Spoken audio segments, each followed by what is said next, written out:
some of them. You're wasting all your time and money on models. Paint what you have. Hello, everyone, and welcome to Model Club TV, episode 73. How are you, Scott Johansson, my lovely co-host? You're not, what is this, mime day? Yeah, I'm going to mime. Mime Club. You're going to do the Mime box? Club. Yeah. I'm Jason Walker, the other co-host of your bi-weekly. Not so lovely co-host. We're not live this episode, which went over, I think, pretty well. So for those following at home that do the audio podcast, you may be like, where did it happen to episode 72? We did that live after WonderFest. So you have to go to YouTube to watch it. I did not upload the audio version of that. I may do that at a later point in time, but just didn't have the time. So here we are. Scott, how are you, sir? Oh, I thought we covered that. I'm fine. I'm like, we'll get into like, really, how are you? I'm great. Do all your shirts have a stain right there? Right there. Well, see, so when you see the interview today, our guest, for those that, our guest is Jesse Garcia. And we recorded it a couple days ago. So a few days ago. So I had a red shirt on with a stain here. Jason, of course, wore the same shirt. Well, I put this shirt up, no, I just take it off after the show and then put it back on. And I decided I would wear this, but I put a stain here so it matches. Gotcha. Yeah, so it was somewhat consistent. Oh, boy. How's everything else? How's your post-WonderFest life? I'm happy to report that I've sold all but I think one of my WonderFest kits that I sent with you that were so controversial, I guess. And as long as we're on that subject. We are on that subject. Go ahead, sir. Today is Tuesday, the 27th of June. We're recording this part. Post today by our guest from episode 71. Yep, 71. That he's been commissioned by Mr. Flintstone to do a set of groovy ghoulies for Jimmy. Congratulations, Mr. Flintstone, for doing it the legit way. So I got a lot of messages today and there's still a lot of negative messages today as far as the timing goes. And well, the timing of that we get into in our interview a little bit. So there's some of that with Jesse. Yeah. So, it was definitely, I don't know. There's part of me that wanted to take that post personally, but, cause I would have liked to see Jimmy post it, but, I don't have animosity. There are some that, this whole thing was kind of slimy, and I'll go along with that. But it's, the sculptor is a gun for hire. Yep. Okay, and the head of the snake is still the head of the snake. Okay, and he the positive is if he's going to stop stealing from that's a positive. Good. Yeah. So that's all I'm going to say about it. It's going forward. I hope that continues. Yeah. And not just from but from other 3D sculptors as well that we saw on his table. And printers. And printers. Yeah. So yeah. So, and that happened today, like which a couple hours ago. Yeah. What a great idea. Let's post that the day Scott's filming. But again, Chris is his own guy, and he's got to make his own decisions on what he's going to do and how he's going to feed his family and all that. I have no issue. I really have no issue with Jimmy hiring him to do them. Just other than the timing of it was just shitty. But if I had something to do with him doing something legitimate, then yay. Thumbs up. That's a win. Let's do thumbs up for our thumbnail. Thumbs up, because, I wouldn't want anyone to get caught up in my vortex. The Johansson vortex of doom. So. Speaking of vortexes, my brain is a mess. And the beginning of WonderFest is always a vortex for me, and a lot of people coming up to the table. Someone brought me this dog picture of all of their dogs, and I cannot remember who gave it to me. And I remember talking to the person, but at the time I was like, I should write their name on this picture because I'm going to forget by the end of the show. And of course I did. So there's some dogs. One of our listeners brought this up to us. I'm going to read their names. It's Jeep. Oh, no, I'm not going to because I don't have my readers over here. But this is a lot of dogs that they have. So please get back to me. Email me and tell me who it is. So I have a guess. Legit do this. I'm so mad at myself. Yes, go ahead. I have a guess who that is. Okay. Was it Dave Kinney?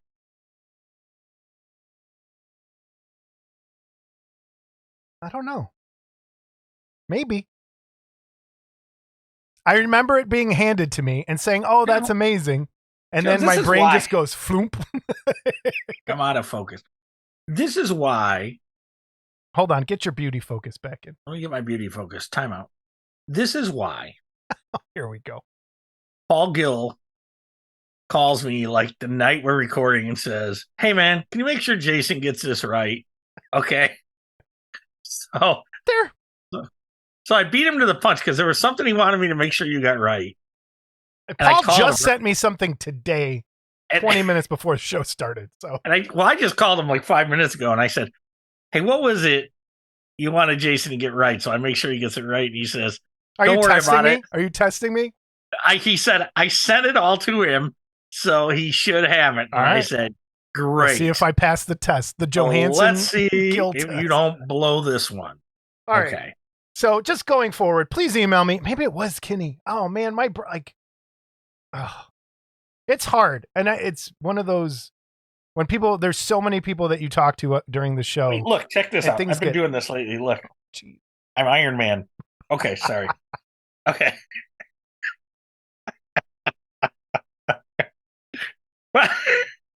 You okay? Someone help me. Help me. This is a great time to do this. Like and subscribe if you like this content. We are getting very close to our 1,000 subscribers. We have a Discord. That information is down below. We have Redbubble and Teespring stuff available too. I'm going to be updating all of that now that summer's here. I have a little more time, which I want to go into it for a second. This summer is already a mess. It's already a mess and things aren't happening. But this is kind of like our season finale. July is was like the anniversary of us coming up. So we're coming up on 3 years of doing this? We'll start. So there's going to be some minor changes going forward. Just with the layout, I think, of the show I'm going to work on. I might be using a new program. We're going to test that. We have a ton of giveaways coming up. We have some stuff from minifigs from Jamie Sy, some stuff from Ron Joseph, some other things from Paul Gill coming. So no giveaways this episode. And for those of you that like long episodes, this is going to be one. Our interview with Jesse ran almost exactly 2 hours. It's 1 hour and 57 minutes. And I love it because Jesse was always the first to complain about how long our show is. And he had one of the longest interviews we've ever done. So, now, that being said. Can I ask you a question? Sure. Here we go. Well, you're talking about all these changes. You're out of focus again. Yeah, what's going on over there? Man, I need less light. Okay. No. Oh my. Sorry.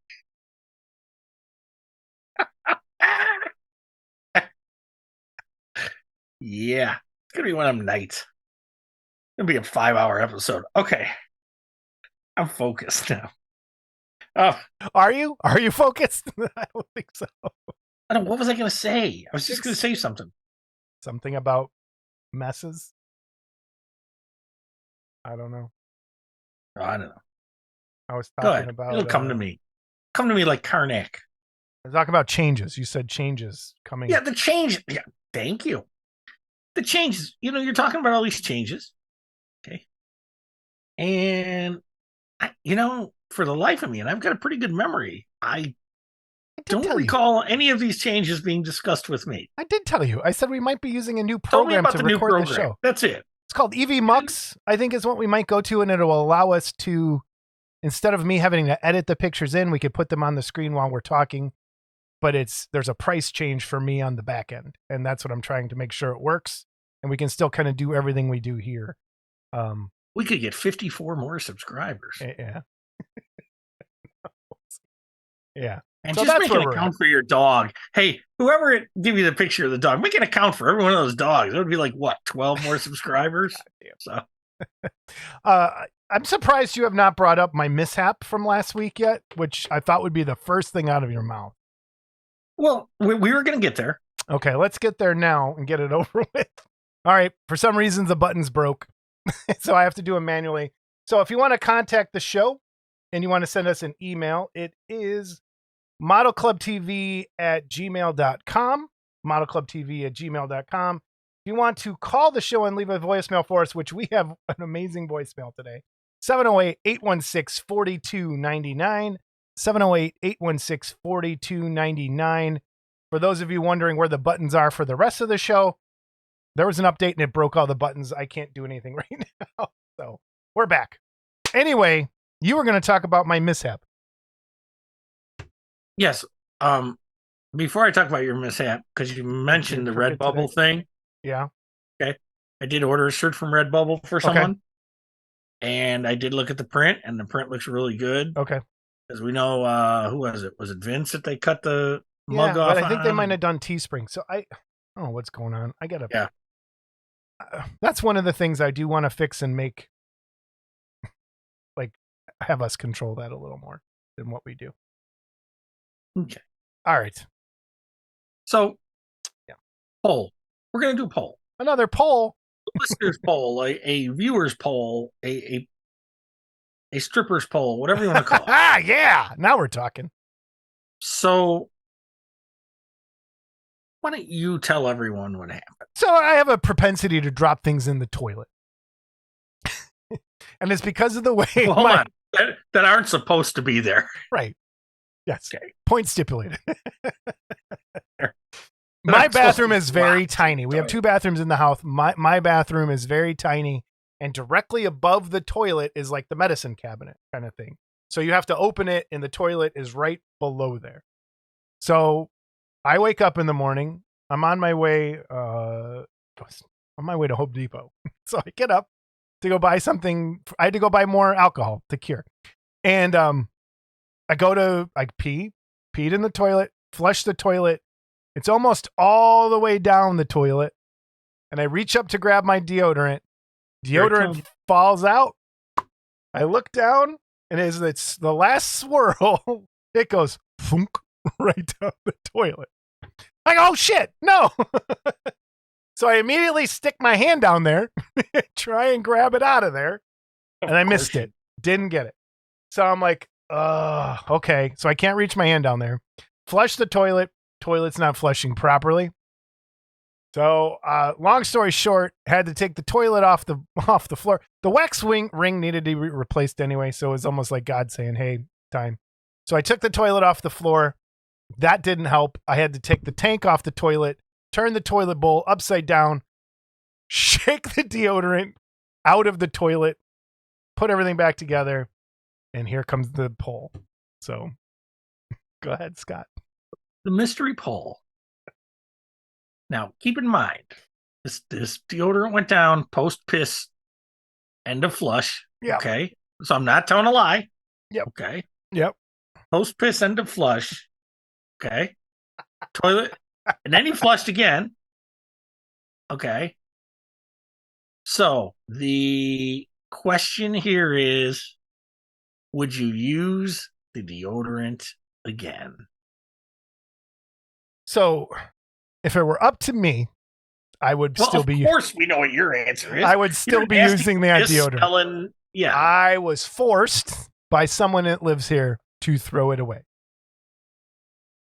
and so I threw it away. Because she has better sense than you. That's why. That is true.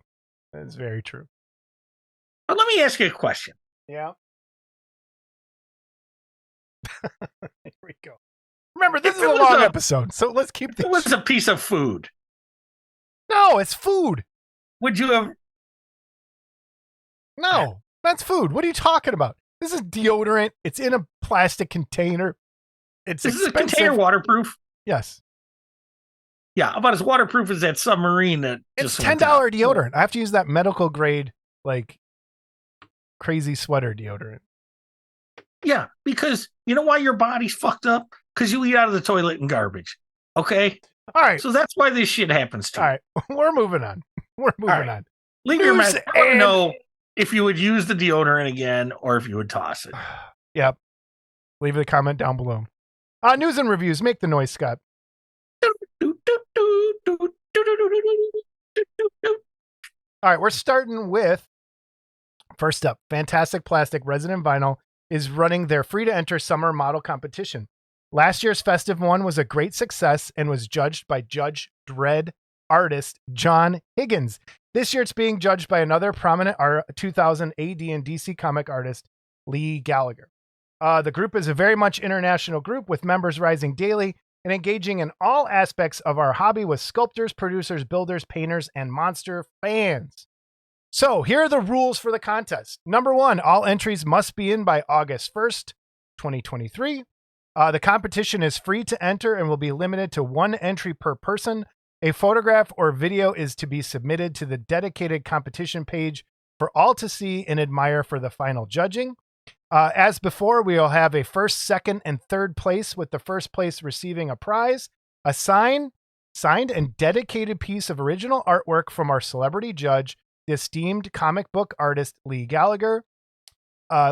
See our separate page with Lee's biography and sample portfolio on the Fantastic Plastic Resin and Vinyl. The link is, I'll have the link in the description. As we have a large group, we are only accepting 1 entry per person as a photograph or video. 5, competition will close on August 1st for judging. 3, Lee Gallagher will judge all submissions and select his first, second, and third winners. 7, first prize will be an original piece of Lee Gallagher's artwork, signed and dedicated to the winner. And 8, the winner and runners-up will receive a digital PDF winner's certificate. And 9, winners will be announced mid-August. And there's some links down below. So I already looked over there at the page. There's some really cool entries. So everyone hop over to Fantastic Plastic Resin and Vinyl and join up with that contest. It's a pretty cool stuff they've got going on over there. So check it out. Links down below. That took way longer than it should have with my mistakes. Oh my God. Jesus Christ. All right. Next. Day CG 24. Blade. What? Day 24, Johansson held hostage. That's your punishment for being late today. All right. Next, we have from CG Blade and Pseudoverse Creations. He has a request, a need for a printer. So, he could just go over to the printer groups and post this and see what happens, but we'll help him out here too. Hello, all. We, Pseudoverse Creations and Shellback Industries, are looking for a second printer to take on some of the overflow projects to keep our printing page up to date on orders. If you're interested, please direct message CG or let me know by email, cobaltthebook@gmail.com. Thank you, CG. So if you're interested in doing some printing work, head on over. Link will be down below. cobaltthebook@gmail.com for a printing job. All right. Your turn, Scott. Oh, news and reviews. Okay. Well, I want to start by saying I had a couple boxes sitting here. Like, one was in April. Okay. I think another one was in May or late April. And the first one was, and we've reviewed the kit here before, but I finally opened this Iconic Scenes number 3 from Troy. Well, hold on. This goes to an email. Troy who and... Troy Nahart, okay. Shadow Creations All right. with a K. And I believe this kit is now sold out. I'm not 100% sure, so check with Troy. And I have to say, this is a 1/8 scale. I really like the sculpt. And I did get the lighting kit for the fireplace. Another idea of mine. And the thing is, I think Worthling gave it to Troy. Okay. Because Worthling's a bastard. I'm telling you. I've been telling people that. So, like, they don't know. But anyway, just the castings were fantastic. In the Van Helsing, the glasses were like, so the side of the glasses were molded onto his face, and then just the glasses part was a separate piece, and it's really small at scale. But just to see that kind of detail that went into it, really clean, beautiful cast. I think Brad Worley did them. And I this is my favorite of the 3 iconic scenes so far. So yeah, that fireplace is really nice. Kudos to Jeff and Troy and everybody involved. Jeff who? Jeff Yeager. Okay. Yes. So the second thing I opened is from artist Randy Lambert. I don't think I've seen this. And you can get it on eBay. Search Lambert, Bela Lugosi Dracula, or just Randy Lambert. It'll come out. I'm not sure who the seller is, but it is him. He makes these to order. So when you buy them, generally there's a couple weeks wait, but I did get this, and he's got a line of these. He did a creature and a Frankenstein and a bride, and so, and these are a little bigger than the ones Danny had put out because Randy initially sculpted that set of midget monsters for Danny Sirocco. Okay. Danny Sirocco missed you, by the way. Whose pieces, by the way, we don't have in the news and reviews, do we? No. We'll get them in the next one. We'll get them in the next one, Danny. We have to. Yeah, we totally. So anyway, we're packed this episode. So this is Randy Lambert. You can get it on eBay. Search Lambert Dracula. I'll put the link. I'll find a link for it. I'll look for this picture, and take a little bit to get, but you'll get it. And the castings are great. It's packed beautifully, and blah blah blah. So that's a nice piece. Next from Wellwinner, my good friend, is, let's hope these aren't on someone's table next year. I was just gonna say is Bingo, the first of the 4 banana splits. I have been bugging this kid to do these forever. Okay, forever. So wait, this is your idea too? Sort of. Mm-hmm. And all I can say is, so he did Bingo. There was one little change I wanted him to make, and he did make it. And it's perfect. It's beautiful. Yeah. And Bingo was the drummer, so it's not a real overdone pose, but it's a pose, And Bingo was probably my second favorite banana split. And your first is? And my first is Drooper. Okay. Drooper was always my favorite banana split. I don't know why. I just, it was my favorite banana split. And this is one of those shows I actually watched as a little kid. I watched it all the time. Yeah. Absolutely knocked Drooper out of the park. Yeah. Okay. I saw this when it was just a what do they call it? When it was just a T still. Yeah. Okay. So he did send me some in progress shots. And the only thing I suggested to him at that point is he's always shown in pictures holding his tail. Yeah. And so he's got him there holding his tail and leaning on the guitar. And, at first I wasn't sure I was crazy about the leaning on the guitar, but he's got to be doing something. And this is just, I haven't printed it yet. This could be my favorite piece this kid's done so far. Really. And I've loved a lot of his stuff. Okay. But I can't wait for the other 2. Who are the other 2? It's the elephant and so Snorky and Fleagle. Okay. The dog. And so I can tell you the next one that's coming is a Republican. Think about it. You just said it too. That's what's funny. I'm not. I understood. Okay. It was a joke. It was a joke. I'm not. When that word can get us. Anyway, I can't wait. This whole set is going to be amazing. Is there a group base planned or a? I don't know if there might be, and it might be exclusive. Okay. So we'll get to that when it happens. Okay. So teaser. But yeah, So this is I don't know. And I'm looking at the small pictures right now. I opened up the big pictures that come with the file. He sends JPEGs, and I was looking at them on my computer before this, and it was like, wow, this thing is just. Yeah, I agree. Very, very good. Very good. And next up, he has Goof Troop, which is Goofy. I don't know what show this was from, but again, From Goof Troops. That's the show. Troop. Yeah. Say that 10 times fast, Judge. Oh man. Judge Dredge. Judge Dredd. Oh my God. Again, another great piece. And then he has this Jackie Chan Adventures piece coming out. So I do want to jump in real quick. Next episode, we're going to have something really special for everybody. If you're interested, that Well created. That's another teaser. So again, support Well Winner. Great guy, great sculptor. Check out his work over on CG Trader and his Patreon and on Facebook and wherever you can find his stuff. But great dude, great sculptures, and can't believe some of that stuff, how good it is. So next up from Tony Cipriano, we have what, Scott? This is the Amazing Spider-Man maquette. And while a lot of you may look at this and say it's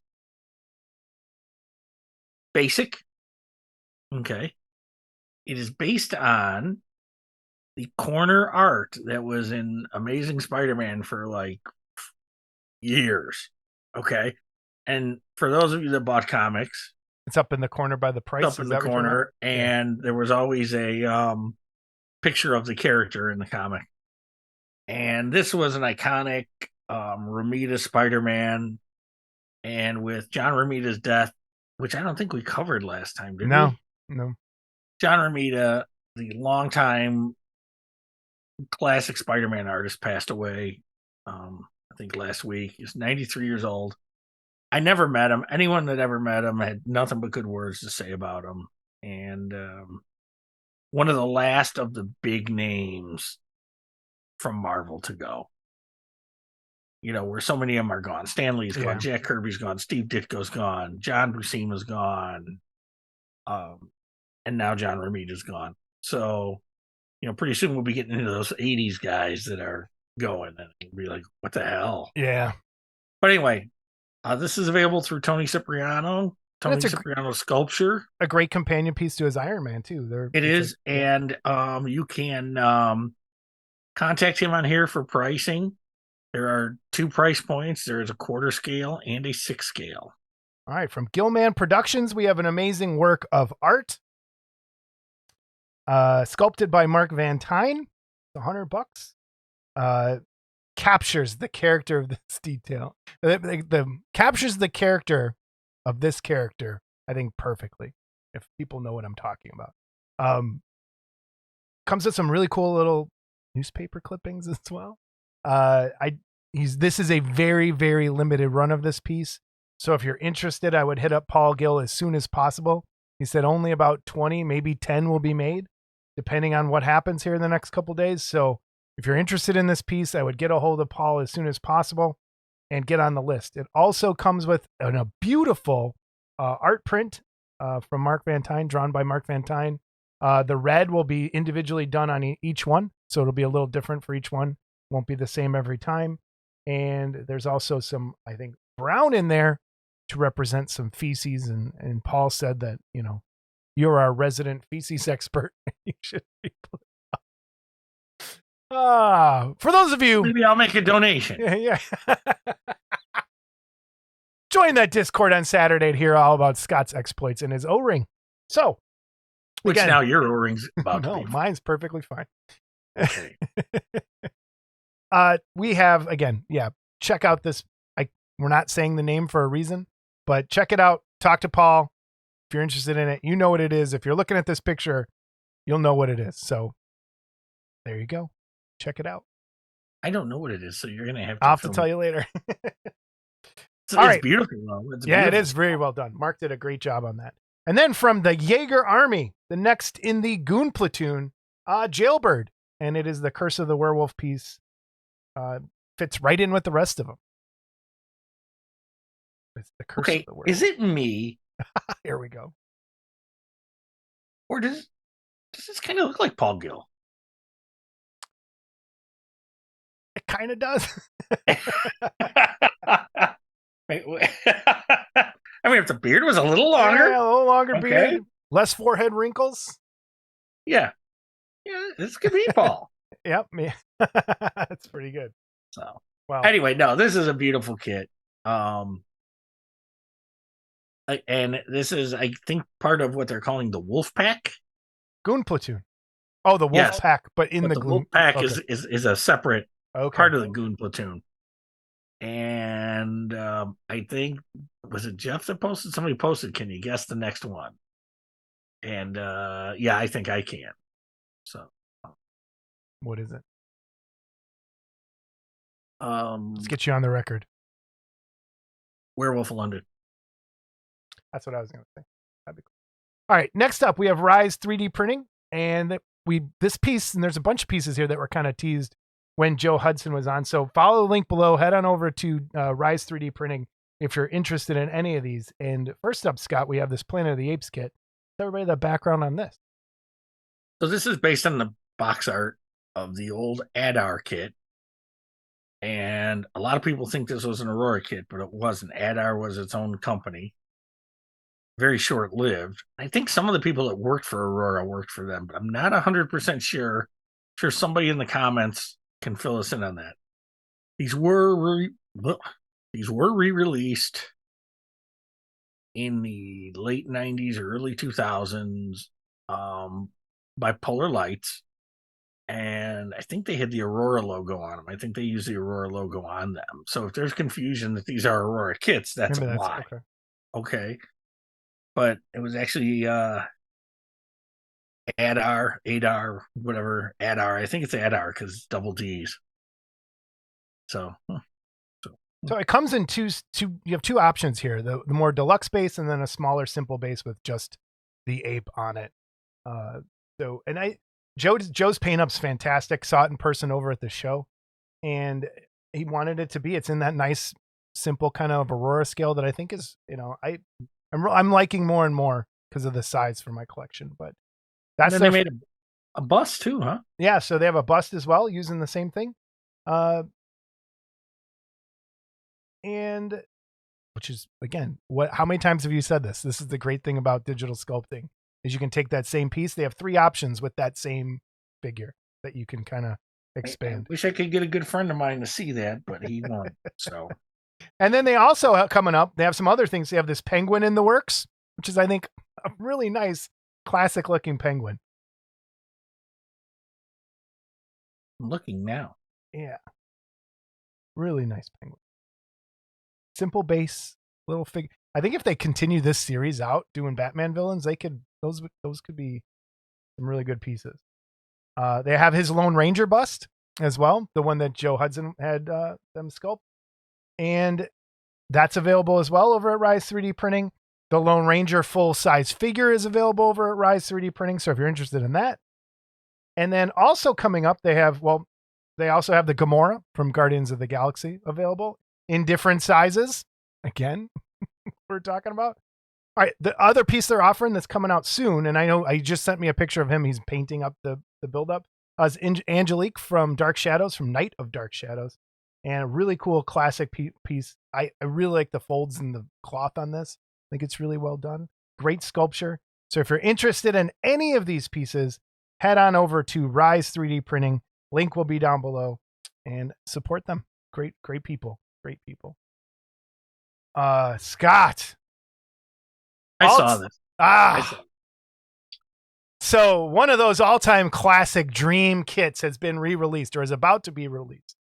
The Coyote Big Guy Godzilla, which has always been one of those. Have you ever seen one in person?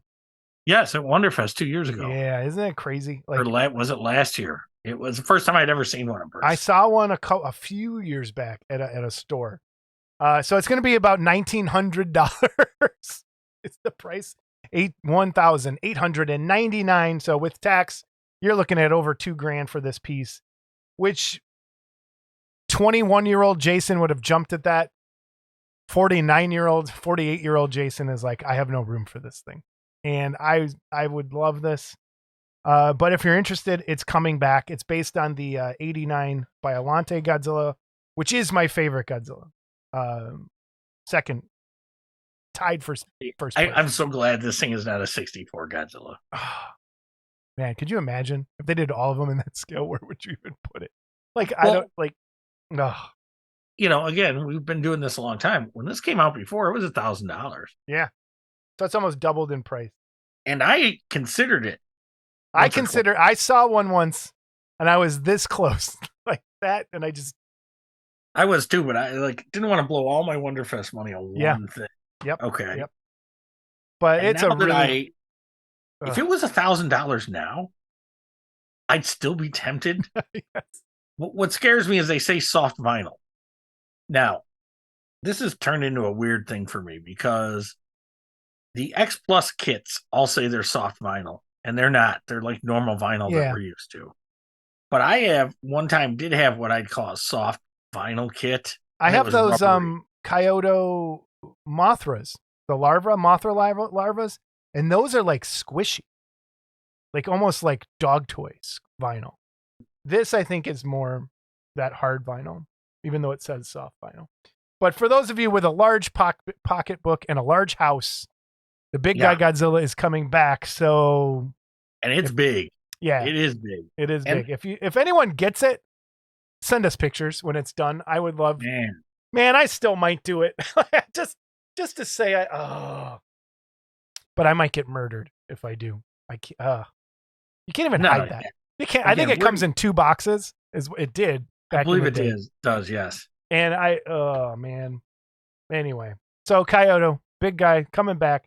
Next up in Godzilla news, Pluto, which is a free streaming service, is going to have an all Godzilla channel coming starting July 1st. So streaming 24 hours a day Godzilla movies. And if Pluto's free on most smart TVs.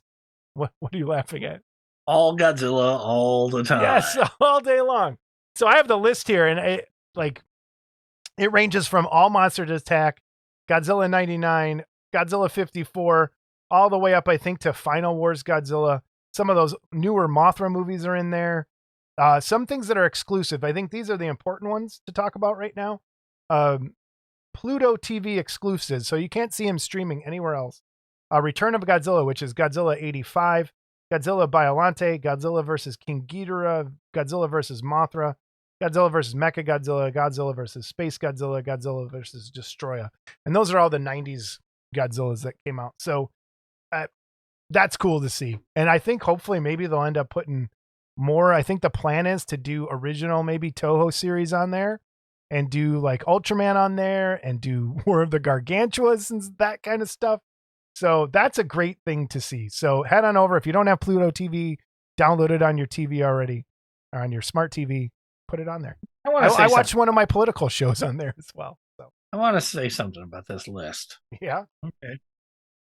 Anybody that watches All Monsters Attack, also known as Godzilla's Revenge, and sits through that whole mess, okay, you need to call 911 and tell them exactly where you are, because that is absolutely the worst crap I've ever seen again. Is that the one that with Jabra? Where the kid's dreaming? Is that the one where the kid's dreaming? With the little kid running around. Yeah. Where they reuse footage from other movies. I watched an explanation of why that movie was so bad. But yeah, it is one of the worst. It's one of the worst. And I like why they have Godzilla King of the Monsters and Godzilla 54. Same movie. Oh, I know what it is. One is probably the American edit with the Raymond Burr stuff. And the other one is probably the that was going to be my question. I wonder if these are the Japanese subtitled versions or if these are the dubbed. Well, see, this is what is. We'll have to see how it shakes out because I know HBO turned into HBO Max, and HBO Max, or it turned into just Max, and HBO Max had a lot of the Godzilla movies on there because they were part of the Criterion collection. So I wonder if some of those are still there. I don't know. It'll be weird how it kind of shakes out. But it'd be nice to see if it just turns into an all Toho channel and they start putting Ultraman on there too and stuff. Oh yeah, that'd be great. You're such a hater. Anyway, just a little update on what I got going on over here. If you're interested in a CA3D Studios Green Lantern, I am currently working on that for Brent. So if you do want one of these, hit me up. I'm going to be doing it in quarter scale. I haven't figured out the price yet. The base will be clear. All of the green stuff will be clear. So the hands and that sort of thing, let me know. And also coming out from CA3D Studios that I have available will be this Fat Batman. I don't know what else to call it, but it's pretty badass. Fat Dark Knight. Yeah, big Dark Knight, just big fat head, cool piece. So I'll have this available. I'll have this new Storm that's coming out at the end of the month. Which really nice. Can I interject? Yep. Okay. Just so everyone knows, Jason is part of this Patreon. I'm assuming. Yes. And he's at the tier where he's allowed to sell prints. Yep. Of these. So I pay extra every month. I think it's. He pays extra to have that. So these are all legitimately printed. Pieces. I just wanted to clear that up. Make sure it's clear. So there's a Storm coming out this month. There's also this really nice Smog from Lord of the Rings. I'll have this available at some point. And also that thing will take as long to print as one of the movies. Probably will. And then this Bo-Katan from the Mandalorian show, which again, if you're interested, head on over to CA3D Studios. If there's anything on there you see, talk to me. We can work something out. See if I have it. And then this from Elden Ring as well. So some cool stuff coming from CA3D Studios this month that I'll have for anyone. And then we have a model spotlight. Well, wait, hold on. Sorry, what? I forgot something. On our reviews. Recently from Umbrella Entertainment. Okay. Recently re-released, remastered, recolored, whatever. Mad Monster Party from Umbrella Entertainment. Wait, it's under this arm. Have you opened it? Have you watched it? Does it look like it's been opened? Okay. All right. So it's got some new special features that the old DVD didn't. Some new Easter eggs, I think someone said. Here was the cool thing. I ordered the deluxe one because I'm an idiot. Okay. Yes. So the deluxe one came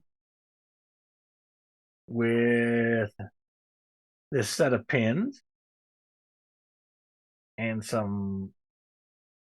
That's pretty nice. Okay. And stickers. There's stickers behind here. And this is the kicker. This is pretty cool. A reprint, and you can see this is smaller than the actual, of the Dell Mad Monster Party comic that came out when the movie came out. So and it was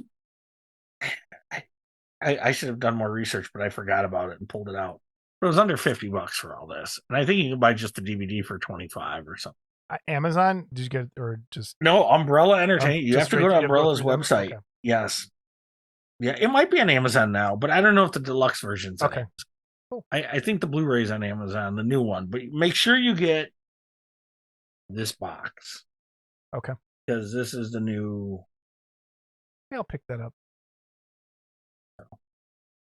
All right, we have a build-up spotlight. Scott, walk us through that. This popped up today. And it's a winner piece that I have printed a few of. A few more than I want to. Okay.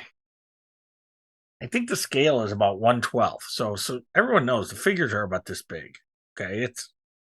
And at the time I printed this, I only had the Saturn going. So I can only print it at 80%. The base is 4 pieces. The mountain is 3 pieces. Then everything else is broken up accordingly. Okay. This was done by Kenny Caruso. And I wasn't even aware. I saw some pictures when he first started building it.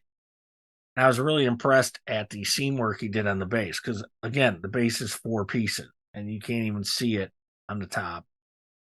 The mountain fits into the base. You can see, he kind of puttied that at the bottom, but he, put the green on there. I think Kenny did a great job here.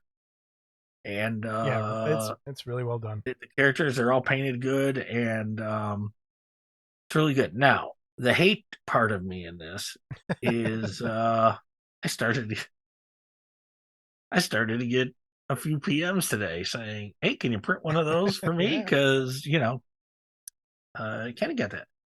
I'm going to tell everyone right now, I don't like printing this piece. Okay. And the reason I don't like printing this piece, there's a couple of reasons. It's a lot of resin. The file is expensive. So you're $80 in for the file to start with, plus resin and time. I can tell you right now, I'll print one, but it's going to cost you about $250. Yeah. Okay. And if you can get someone else to print it for you and buy the file cheaper than that, God bless you. Knock yourselves out. Okay. It is a beautiful piece. And Kenny did such a good job. Kenny did a great job. Fantastic. Yeah, he really did. So good job, Kenny. A couple weeks ago, I get an envelope. There's my address. If anyone wants it, I don't care. Notice the up here, Milwaukee, Wisconsin. I'm gonna open this mess up. To the number one Bigfoot believer in the world, Scott Johansson, enjoy this gift to decorate your humble abode from one of your Model Club TV fans. Okay. All right. And this is, now, someone spent money on this, so this is kind of funny. Someone ordered me a bunch of Bigfoot stickers. Okay. To decorate my humble abode. And I want to thank whoever did that. I'm glad you spent your money on Bigfoot stuff. and I'm talking, having trouble there taking them out. What's going on? Yeah, because I haven't I'm not talking a few stickers, dude. Can you see this or no? Okay, there's a lot of freaking Bigfoot stickers here. Yeah, so it comes from Milwaukee. Now we have 2 listeners in that area that I suspect could be one of them, and one is our friend Ron Joseph.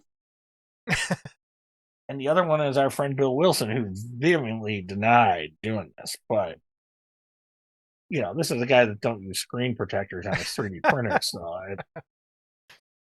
anyway, thank you for whoever sent this. Yeah, thank you. That's awesome. And I also want to thank Chris and Rod for buying the King Kong colas at WonderFest. And I have passed one on graciously to Jason because he liked the bottle too, so it's I didn't get one, but I passed one on to Jason, and he does have one, so don't feel bad for him.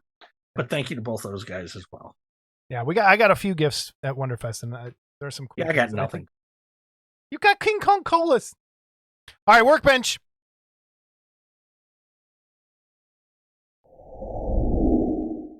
Scott, what are you working on?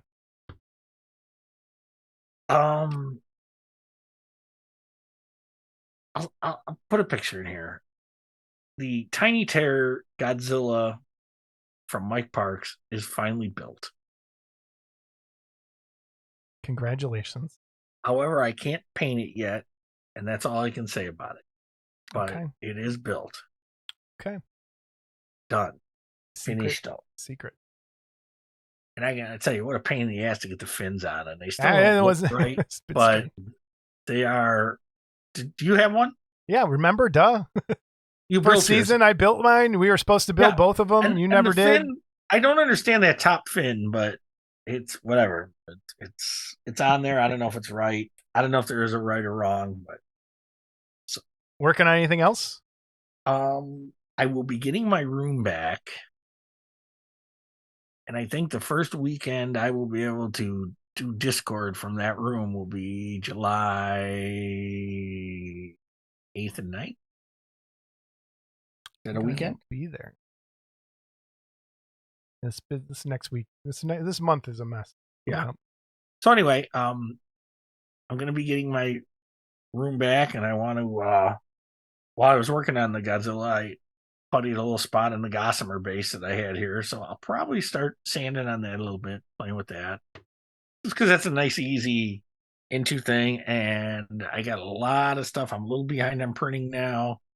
You mentioned Brent. I've owed Brent something for a while, and I also another guy that buys all kinds of Wells stuff. I try to keep up and do at least 2 a month for him. And now that people are bought Groovy Ghoulies, they want the next batch, so I've got enough to keep me busy for a while. Good. what I'm working on brings us to the Mark Worthling head contest is ending end of July. July 30th is the deadline. Please make sure you send us your pictures. I'm started a folder on the Google Drive. We're going to put all of those up in the first episode in August, and then the Worthlings will be judging that contest. So I have started. I got my head done. I got to do the hair still on the eyes, but I'm close. I'm close, getting there. Yeah, it's a good sculpt by Jeff Yeager, but I maybe would have receded the hair a little more. But that's what I've been working on and off. And then real quick, I picked this up yesterday, and it is the Vallejo spray paint, their acrylic spray paint. And it's called Chrome Green, or no, I'm sorry, it's called Bronze Green. And at first I was like, I wanted to use it to spray this Godzilla base that I'm working on. But then it actually might be an almost perfect Godzilla base coat color. So I'm going to test that out and see if I could replace using my Ceramcoat charcoal gray and just be able to spray these things from now on. But and again, that would come in handy if you bought that $1,800 big Godzilla. Yes. I mean, this stuff, cans of that, but it's about $15 a can. If anyone hasn't used the Vallejo spray cans, the paint's really, really nice. It comes with 2 caps for a wide angle and a like more focused spray. It has 2 that come with it, and the colors come out buttery smooth, and it's great paint. So if I could find a nice base Godzilla that I could just use every time. So where do you get Vallejo spray? You can get. I got this at Hobbytown, and you can get it on Amazon. Most places carry this now, so it's good. Expensive but good. Expensive but good. All right, that's the Workbench for now. We got to kind of hurry this through. We have Grail mail, Scott. Grail mail. All right, this is from Kendall Conniff. I bet Scott has one of these. Looking for the Formula of Life kit from Resin Crypt. I actually only need the figure, the beaker, and the bottle he's holding, since I have the rest of the kit. I have an original Atomic Creations Nosferatu by Thomas Kuntz, molded in the old tan smelly resin I can offer in trade. Thanks, dudes. Kendall. So if you're interested in trading for this, or maybe shooting a price, Kendall is looking for the figure. Just the figure, the bottle, and the beaker of the Formula for Life kit from Resin Crypt. So if you have one of these, or if you have the whole kit, you know, take the whole kit, because I'll tell you what, I don't have this kit. Ooh. I will say this though, I thought the lab equipment was beautifully done, and Vin, who is no longer with us, did make me a set of lab equipment before he passed, and I bought it from him because it's very accurate, it's very good, very well done. Yeah. So it's good to have a Grail mail email. We haven't had a Grail mail episode in a while, so please send those emails to us, modelclubtv@gmail.com. And again, the buttons aren't working right. Send your Grail mails. Put Grail mail in there. I'll add a Grail thing that I'm looking for. What do you got? I'm looking for Modeler's Resource number 1, 2, and 3. Okay. And that'll complete that run for me. Okay. I have a lot of AFMs I could trade you. I could buy them. Whatever. I would just like to complete it. I do have PDFs of them because at one point Fred sold a CD that had PDFs of the first 5, because the first 5 were just like newsletters, basically. So I'm looking for the first 3 Modelers Resource. Okay. Our guest this episode is Jesse Garcia. Scott, introduce Jesse. Jesse Garcia. No, Jesse Garcia is, well, I remember when I considered him a newcomer to the hobby, but he's been around about 20. I think he said in the interview like 20. Yeah, about 20 years. Yeah, about 20 years now. And I remember him from the old, what was the board called? It was for statues and stuff. Statue Forum. Okay. I remember Jesse from there, and then he trickled into the garage kit world, and he'll tell us about that. So I've known Jesse a long time. Jesse is sometimes very outspoken, but there's Jesse no and guessing I think where you stand. There's no guessing where you stand with Jesse. He'll tell you. Okay. He's a friend of mine, and he hates Jason. No, he doesn't hate Jason. but we tolerate each other. I'm just kidding. He gave a seminar at WonderFest about becoming a garage kit producer, which is something we wanted him to come on before. And he said, "Oh, well, I'm going to do this at WonderFest." So we're like, yeah. So, but he said he'd be happy to do it after WonderFest and do it here. And he was kind enough to do it here. Goes a little long. The whole episode's long. I'd suggest you watch this in 2 parts. It's a 2-part, but it is very informative. Yes, very informative, and a lot of good points. So, and I will say this: the beginning of it is Scott and Jesse talking comic books for 20 minutes. Because I let it go. I did. I let it go because I don't know how many times Scott has had to listen to me talk about painting with somebody. And this was something that is right up Scott's alley. So if you're interested, there's like really nice for someone who doesn't know comic books very well. It was great to listen to 2 experts talk about comic books for a little bit. I really enjoyed that. So, but then it goes straight into producing garage kits. So sit tight. And we'll see you after the interview. We have Jesse Garcia here with us to talk about kit producing. How are you, Jesse? For the first time. How you doing, guys? Doing okay. Yeah, for the first time. I think 72 episodes. We'd had Jesse on before this. So the offer was out there anytime. You've been slumming it until now. That's what it is. You've been slumming it until you save the best for last. Well, last. Uh-oh. Let's hope this isn't the last, but let's hope not. Oh, man. So we're going to go into you did I heard some good things about your presentation at WonderFest, and we thought we'd do that again here. But I want to get into just some specific things for people who don't know, some basic information about yourself. Where do you live? How old are you? How'd you get into model this whole thing in the first place? I live in Sunrise, Florida, which is in Broward County. One of the last bastions of sanity in the state. I'm 60. I'm going to be 60 years old next March. I have been doing model kits for going on 20 years now. This all started with my friend Jim Maddox and Claro wanting a Batman kit. And that was the first domino that fell, and every catastrophe thereafter followed, thereafter. Were you a model kit kid, or was this something you did as a kid, or was it came later in life? Like a lot of the other kids, I started out with the Aurora models, the old horror Aurora models that I had the Godzilla, all the ones that Mark Worthling is reproducing. I had all of those kits. I got them all. For a while, I was heavy into Star Trek kits. I was building the ships and the vehicles. I got the Batmobile, the Batboat. A lot of the same model kits that everybody got back then. But we're talking the late 70s, early 80s when there was not much there. Right. We're talking 45, 50 years ago. It very basically was a lot of there was a lot of cars, a lot of submarines, a lot of military vehicles, and I just wasn't into that. But you give me spaceships and you give me monsters, that sparked my imagination. So once I discovered this whole world of garage kits, that just set the world in motion for me. Well, let's get into that. How did you discover it? I discovered it quite by accident. When I was talking to Jim Maddox, he was sculpting for Randy Bowen at the time, and he was. Doing how did you meet Jim Maddox? We contacted him. We contacted him through social media at the time, and we became good friends. Jim and his wife Deb and I and my husband Eric are really good friends. I was actually a groomsman in his wedding. Oh, cool. We did a cool thing where we wore superhero shirts under the tuxedos and we all opened them up at the end of the wedding. It was awesome. So we became fast friends, and through that, I met Mark Van Tine. I met everybody, so many other sculptors, Eric Sosa, Chris Elizardo, just everybody. I worked with them doing a lot of superhero kits, which was what my passion was when I first started.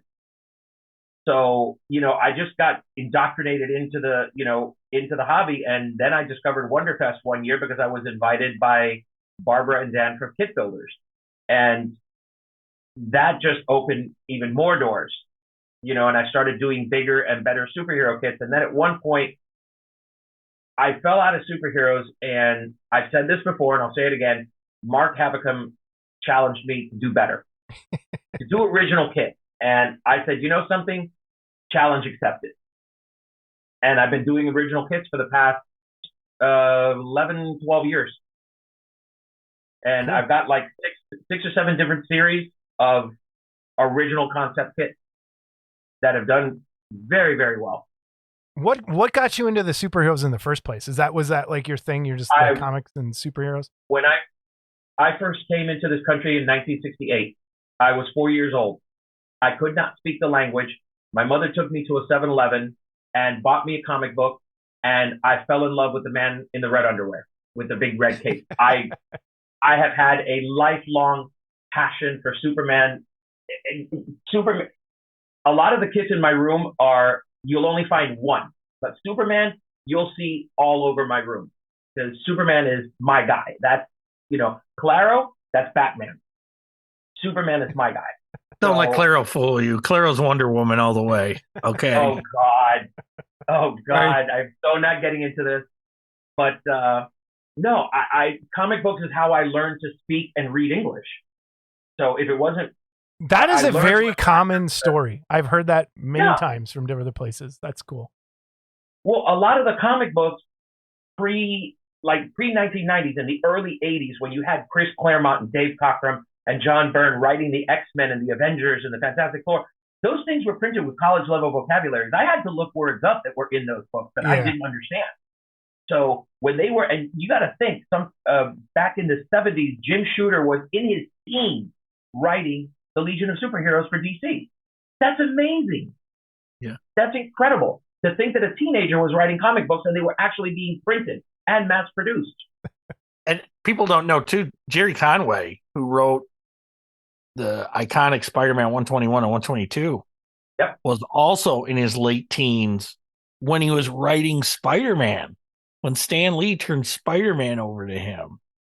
And he wrote, in the run of Spider-Mans, he wrote characters that are still, things that are still going on today, storylines that picked up today, some of them not so great, but that run that he had was like, it's an iconic run. And he was, like you said, he was 19, 20 years old, and it's amazing.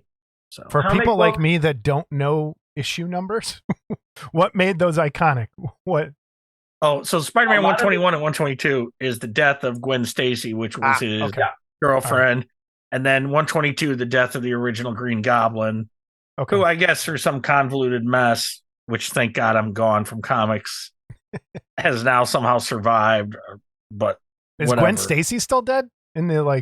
Well, there's Spider-Gwen, who could be a clone. I don't even know. So Jesse might know better than me, because very basically, I gave up comic books shortly after about the 90s when everything just went complete crap. Everything from the 90s forward, let me not say everything, that's not fair. So much of everything from the 90s forward has just been a regurgitation of everything done from the 70s to the 80s. And I mean, literally, DC, the Crisis on Infinite Earths, another crisis. I'm like, I think that they're on their 19th crisis at this point. It's ridiculous. Yeah, they need Prozac. They've had so many crises. And now Marvel, all of a sudden, and they're introducing it into their movies, the multiverse. DC's been doing the multiverse since the 60s. Yeah, that's why they did Crisis, to try to get rid of the multiverse. Okay. Well, the reason that they did Crisis on Infinite Earths was because so many writers were doing so many things, and superheroes were jumping worlds. They couldn't keep everything together. And then Merv Wolfman and George Perez did the ultimate DC history of the DC universe, where he put everything in one cohesive timeline, and everybody was supposed to play off that diagram. It's like, this is it. If you want to write stories, you got to write them within these parameters. And then 4 years later, that went to shit. And we started 92 again. Hey, I was done in 92. That's when I stopped in 92. That's pretty much, yeah. When they started doing the foil covers, I was like, oh no, that's it. I'm done. Oh yeah, and all the crossover bullshit. You had to, it just. I've always said, give me a good story, and even if it's piss poor art, if you give me a good story, I will tolerate the bad art. I'll ask both of you this question. Great art. Is there I like talking comics. Is there anything that either of you currently still buy and read that you think is like good? Like nothing? I haven't bought a comic book now if you look behind me. I think that's the problem with the comic industry. These are all my old graphic novels. These are books from the 60s and the 70s and the 80s when I loved comics. This is it. So you and Scott basically did the same thing then, right? Like Scott kind of has like the compiled ones behind him over there. Yep. There's all my Marvel Masterworks. And you're both, I think, the same age too. That's pretty... Yeah, those are too deep.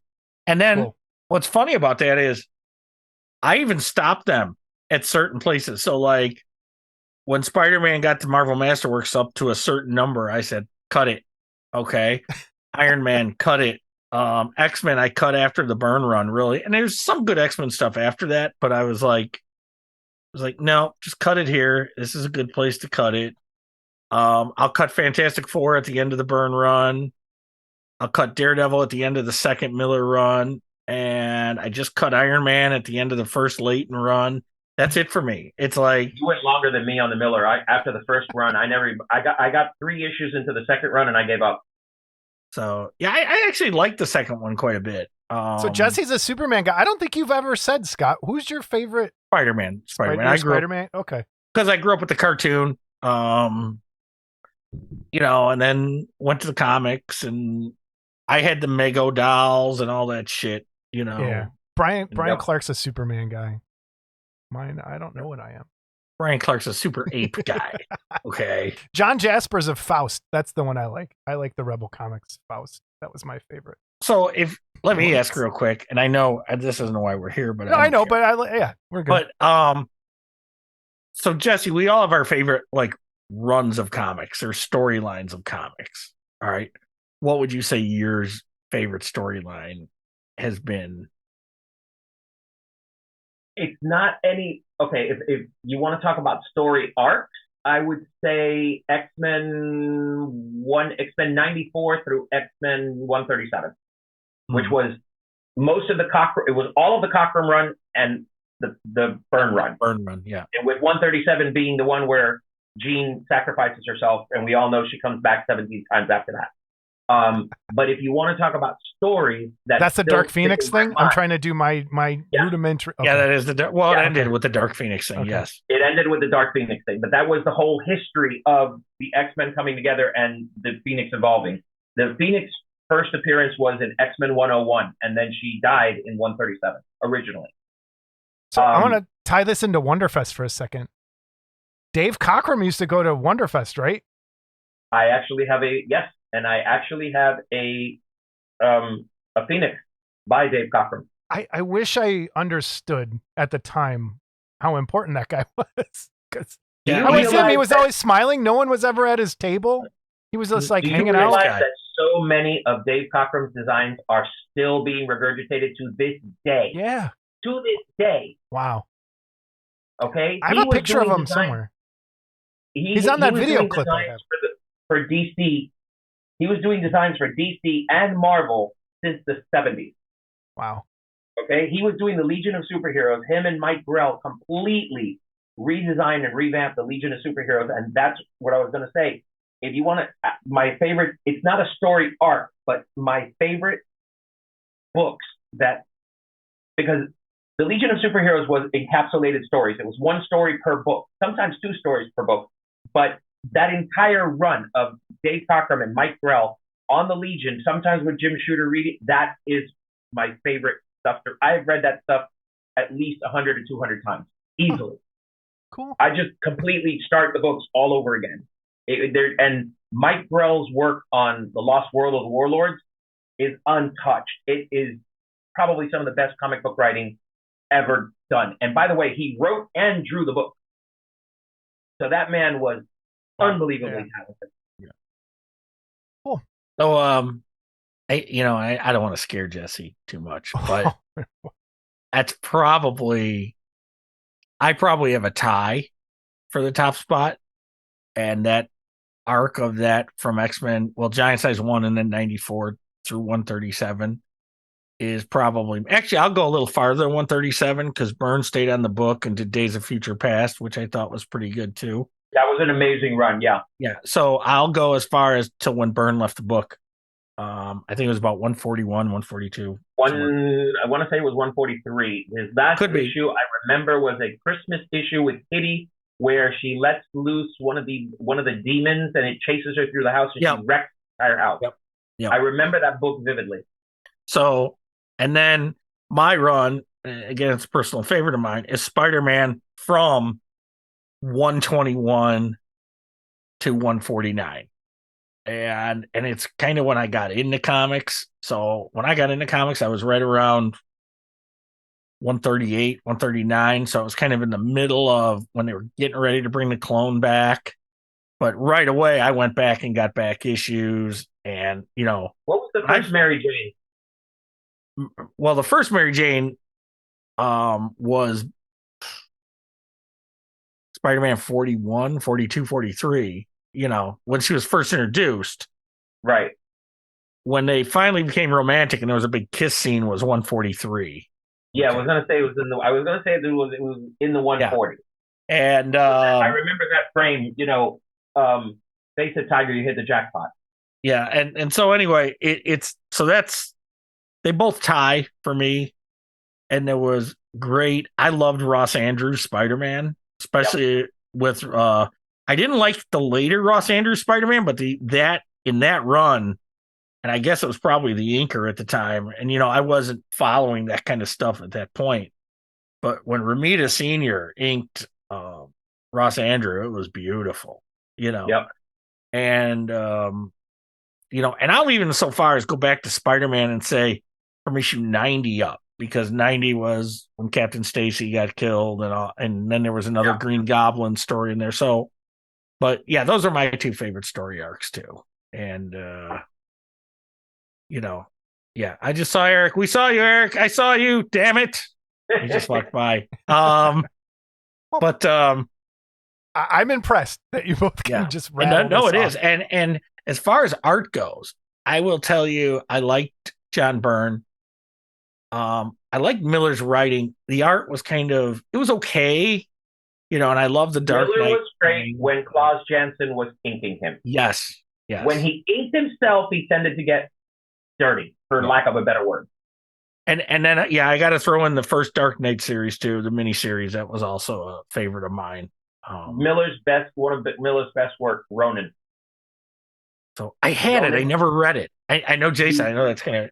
Dude, you seriously need to read that. Honestly, that is arguably some of Miller's best work. It's like movies. I really was impressed. I didn't think I was going to like it, and I really ended up loving it. But and I loved George Perez and Marv Wolfman's Teen Titans, especially the Judas contract stuff. But George Perez, to me, was the ultimate comic artist. Okay, it was the nicest human being you'd ever care to meet. Yeah, and now I wasn't crazy about his Wonder Woman, but it was beautiful. I have to disagree with you. I loved his Wonder Woman because he took her back to her roots in Greek mythology. So maybe his art in the first few books, fine, but the way that he took her back to her origins and set everything right was amazing to me. So, but you know, and I like Perez early on when he was doing Fantastic Four. Yep. And I love the way he drew the Thing and all that. So it's, you know, and I think a lot of that one too. Joe Sinnott, who inked Kirby, was inking Perez at the time too. So it still had a Kirby feel to it, you know. And I recently had this conversation with someone that said to me, well, so you're telling me if I bought a piece of Kirby art, Kirby didn't ink it, somebody else inked over his pencils. And I said, yes. Yeah. You'll probably be hard to find, you know, not a lot of guys did their own inking, you know, so it's, I remember when Perez designed the Salem 7 there was an Agatha Harkness story arc where she was babysitting Franklin. She was Franklin's governess, and they sent the Salem 7 after her, and she just completely obliterated them. It was so good, and Perez drew it so well. He was a master of storytelling, and just the way that he fixed his panels and told the story, you almost didn't need words. at all Mhm. because of the way he did. And Byrne had the same thing. Byrne, it was kind of funny because the Salem 7 were actually characters that were designed by another. They were riffs of another book, and I cannot remember the characters. I'm sure it'll pop in my head sooner or later. So Byrne, do you think Byrne was better with Austin? Byrne was better with Terry Austin inking than he was inking his own? Yes, because I think so Terry cleaned up his artwork. And by the way, Byrne pulled off one of the, and it wasn't Byrne, Cockrum. Cockrum pulled off one of the best fuck yous to Marvel, to DC, after Cockrum did not get his artwork back. He created, if anybody looks at, I think it was issue 107, where they introduced the Imperial Guard for the first time. Take a close look at the Imperial Guard. That is the Legion of Superheroes. This was George Perez's big to DC because they wouldn't give him back his artwork from when he was on the Legion. So Cockrum, you mean? Cockrum, not George, yeah. Everybody. Yeah. Cockrum originally redesigned the Legion, brought them into modern day, and then when they did that, he redesigned the Legion again completely and turned them into the Imperial Guard. Every single member. I looked at the book and I'm like, what the hell is Legion of Superheroes doing in the X-Men? It was brilliant. Dave will forever be one of my favorites just for that alone. Now I understand where your original line of superhero kits come from. Yeah, I get it now. Okay. So let's get back into producing kits here. Yep. Take it away. Okay. I'm going to premise this. This is thanks to the class. I'm going to premise this before anything to say, I don't want this to be a discussion that will dissuade people from producing kits. But I do want you to have an accurate vision of what is entailed in doing it. I don't want you to go in there with rose-colored glasses and you think it's all so easy. No, we make it look easy because a lot of the producers in this hobby have been around for a decade or two. And trust me, we've learned from mistakes. I would say, yeah, the ones that are left have been around a long time. Yeah. Yeah. So the first question you have to ask is basically why? Why do you want to do this? Really? I mean, I'm seriously asking, why the hell would you want to do this? Trust me, you guys have heard the stories and the nightmares that all of us producers have gone through. And you still want to do this? Oh, okay, you're a glutton for punishment, I guess. There's really only two reasons for somebody to want to produce a kit, because there's something that you want to do that has not been done, or because there's something that has been done that you feel you could do better. Let's tackle the first one. You want to produce something that has never been done. There has been so much done in this hobby that if it hasn't been done, you have to ask yourself, is this so niche that it's not going to sell? Because I'm sorry, you have to go into this with the mentality of how is this going to sell? How is it going to be received? Mm-hmm. Okay. And if you can't do something better, why are you coming to the table? If you can't do something better, you got nothing to bring to the table, don't do it. Okay. There's one thing that I want to discuss right off, and it bothered me for a very long time, and I discussed this in the class. For the love of the hobby, get that shit the hell out of your mind. Nobody does anything in this hobby for the love of the hobby. And yeah, I see Scott laughing. So, what do you think we're doing this for? What do you think we're doing this for? We've done this for free. Yeah. Actually, we've done this for negative money for the last 3 years now. But I get what you're saying, though. I get what you're saying. You guys may be the exception, but when you're not trying to sell a product. Yeah. No. You're doing this because when you're trying to sell a product, you don't do shit for the love of the hobby. You don't. I get you. And by the way, I'm sorry. I'm going to curse a little bit. You can curse all you want. We're not monetized yet. So okay. That's awesome. Everybody that's in this hobby is in it for the money. Now, I'm telling you right now, even the people that wonder, oh, but what about the people at WonderFest? No. if they have 2 or 3 bad shows where nobody shows up and there's no money and they have to pay for the rooms and they have to pay, let me tell you something. It's written in the contract. If they don't sell out their rooms, they have to pay for them. And then the hotel will go off and sell them to the airline and they'll get double. Because they'll get the money from WonderFest and they'll get the money from Well, we heard on this show before, WonderFest was almost gone. They had to get a loan, like it was almost done. Yeah. That was and let me tell you, there was a bunch of people that and I'll be honest, I was not 100% on board with this. They had the WonderFest thing. Bravo to them. When I heard about it, the way that it was explained to me, I wasn't on board. And I'm glad I was wrong. I'm man enough to admit, hey, I completely got that one wrong. So bravo to them. They help, make money and they help keep the show going. So that's awesome. But when you do this, it is a hobby to the people on the other side of the table. To the guy behind the table selling something and getting something from someone else and doing that is a business transaction. Money exchanges hands. That's a business. Let me interject a little bit here. And again, I know you weren't here for the early days. Jason, I go back a little farther. And I'm sure you've heard this too. When this did start, it was exactly like you said. You wanted to do something either that hadn't been done, that you wanted for yourself, okay? And you would throw it out there, and if you could sell enough to fund your next do something that no one else has done, and if I can keep going like that. And then somewhere along the line, it twisted into business for sure. Okay. Yeah. And what's going to sell and what's going to make money. And I think that's kind of when you started to get the influx of 8 gazillion Frankenstein kits and 8 gazillion Godzilla kits. And, because now people weren't doing what, like you said, Jesse, what they wanted to see done.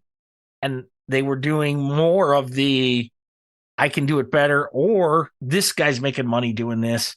I can do a different pose and make money doing it too. And I think that change happened probably, Jesse, before you came in, probably somewhere around 2000, late 90s, early 2000. Jason, I'd say around 2000, 2001-ish. Yeah. And I was getting around 2001, 2002 was when we were, because I didn't immediately go to WonderFest and go, I built things up. And then once I had, something worth presenting and everything, that's when I found out about WonderFest and we went. And we shared a table with Dan and Barb for years. Yeah. And then, we got our own tables and our own stuff. So, but yeah. Terry Webb is calling me. Yeah, tell me eat a dick. No. Whoa. Edit. Oh, hit the edit button. Edit. You're going to have to beat that one out. So, I'm missing something. That's going to be in the blooper reel for sure. But no, and that's why I wanted to say, for the love of the hobby is a complete crap now for sure. Okay. Because there are still a few people that will go out there and make something that they want to see and don't care. But for the most part, I got to agree. Me, right here. Hi. This guy. And you right do here. it. And you do it. Okay. All of my Denizens of Zoe, all of my Halloween kits, every kit that I do is something that I want to see. If everybody wants to come along for the ride, great. If they don't, that's fine. Take a look at, hold on. That is the Queen of Swords. That quarter scale, that hero kit right there. That's the Queen of Swords. That is from a Canadian TV show that nobody knows about except me. Mm. But I did it. You want to know how many I've sold? 4. That's it. I don't care. This was a piece that was done for me. It was the first piece in probably 10 years that I've done for me. And I lost my ass. You have self-promoted. Yeah, but you have self-promoted your Denizens of Zoe to the point where it's got a following. So you were able to keep going. Okay. Had you done the first one? Had you done the, what was the first one? Scarecrow or Dottie? Was Scarecrow first or Dottie? Dottie was the first one. Scarecrow was the second. Okay. Actually, both of them came out the same year. Okay. And so, see, I pay attention a little bit. But had they tanked, you have to. I would have to question how far would you have gone before you would have just said, "Hey, this ain't working." I would have at least done the Tin Man and the Lion and then called it quits. Just so that I could, because I'm a little bit OCD about that kind of thing and not seeing the two of them without the other two. But the success of the Dottie and the success of the Scarecrow and then everything else, the robots, the construct, the wizard, the lion, all of them just, and whoever thought that a bunch of, oh God, what was it? Alex and Fabian started the girls, the Muka girl, that they didn't want anymore. I took over. I've added 3 more to the series, and they sell pretty good. And as long as they continue to sell pretty good, I'll keep doing them. And same with the every now and then I do something completely different. Same with the Halloween Nightmares. You took that line and you kept going. And now now with the Halloween Nightmares, we're doing what Sean Kyle actually named the B-roll. We're doing the B-movie monsters. The latest one is Invasion of the Saucermen and the Whack-A-Mole. Yeah. The Whack-A-Mole with the mole people.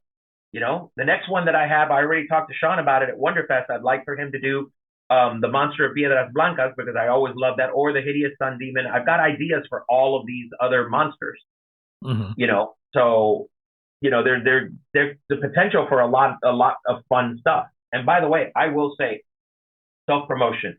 Greg Nicotero, I have a standing order for every single Halloween kit I put out.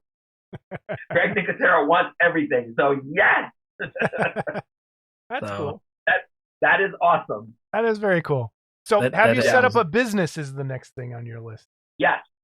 That is really, really, really important. A lot of this stuff that we're doing is you don't own the IP.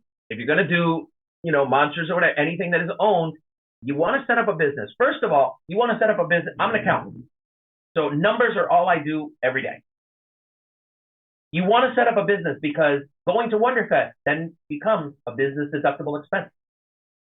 Your car, your tires, by the way, I write off a percentage of my mortgage because my workshop is in my garage and that's where I hold all my inventory.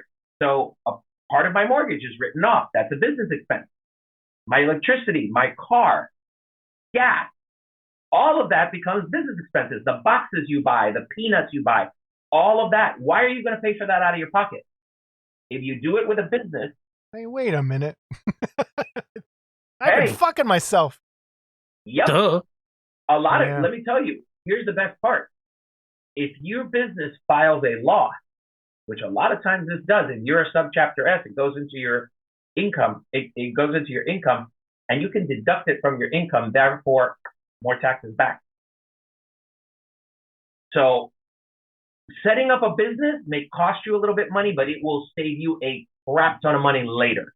And if you do something that is unlicensed, which we will talk about in a minute, if you get hit and you get sued, your company takes the hit, not you personally. You shut the company down, open up another one, you're good to go. So I highly recommend talking to an accountant, talking to a tax attorney, getting information, and and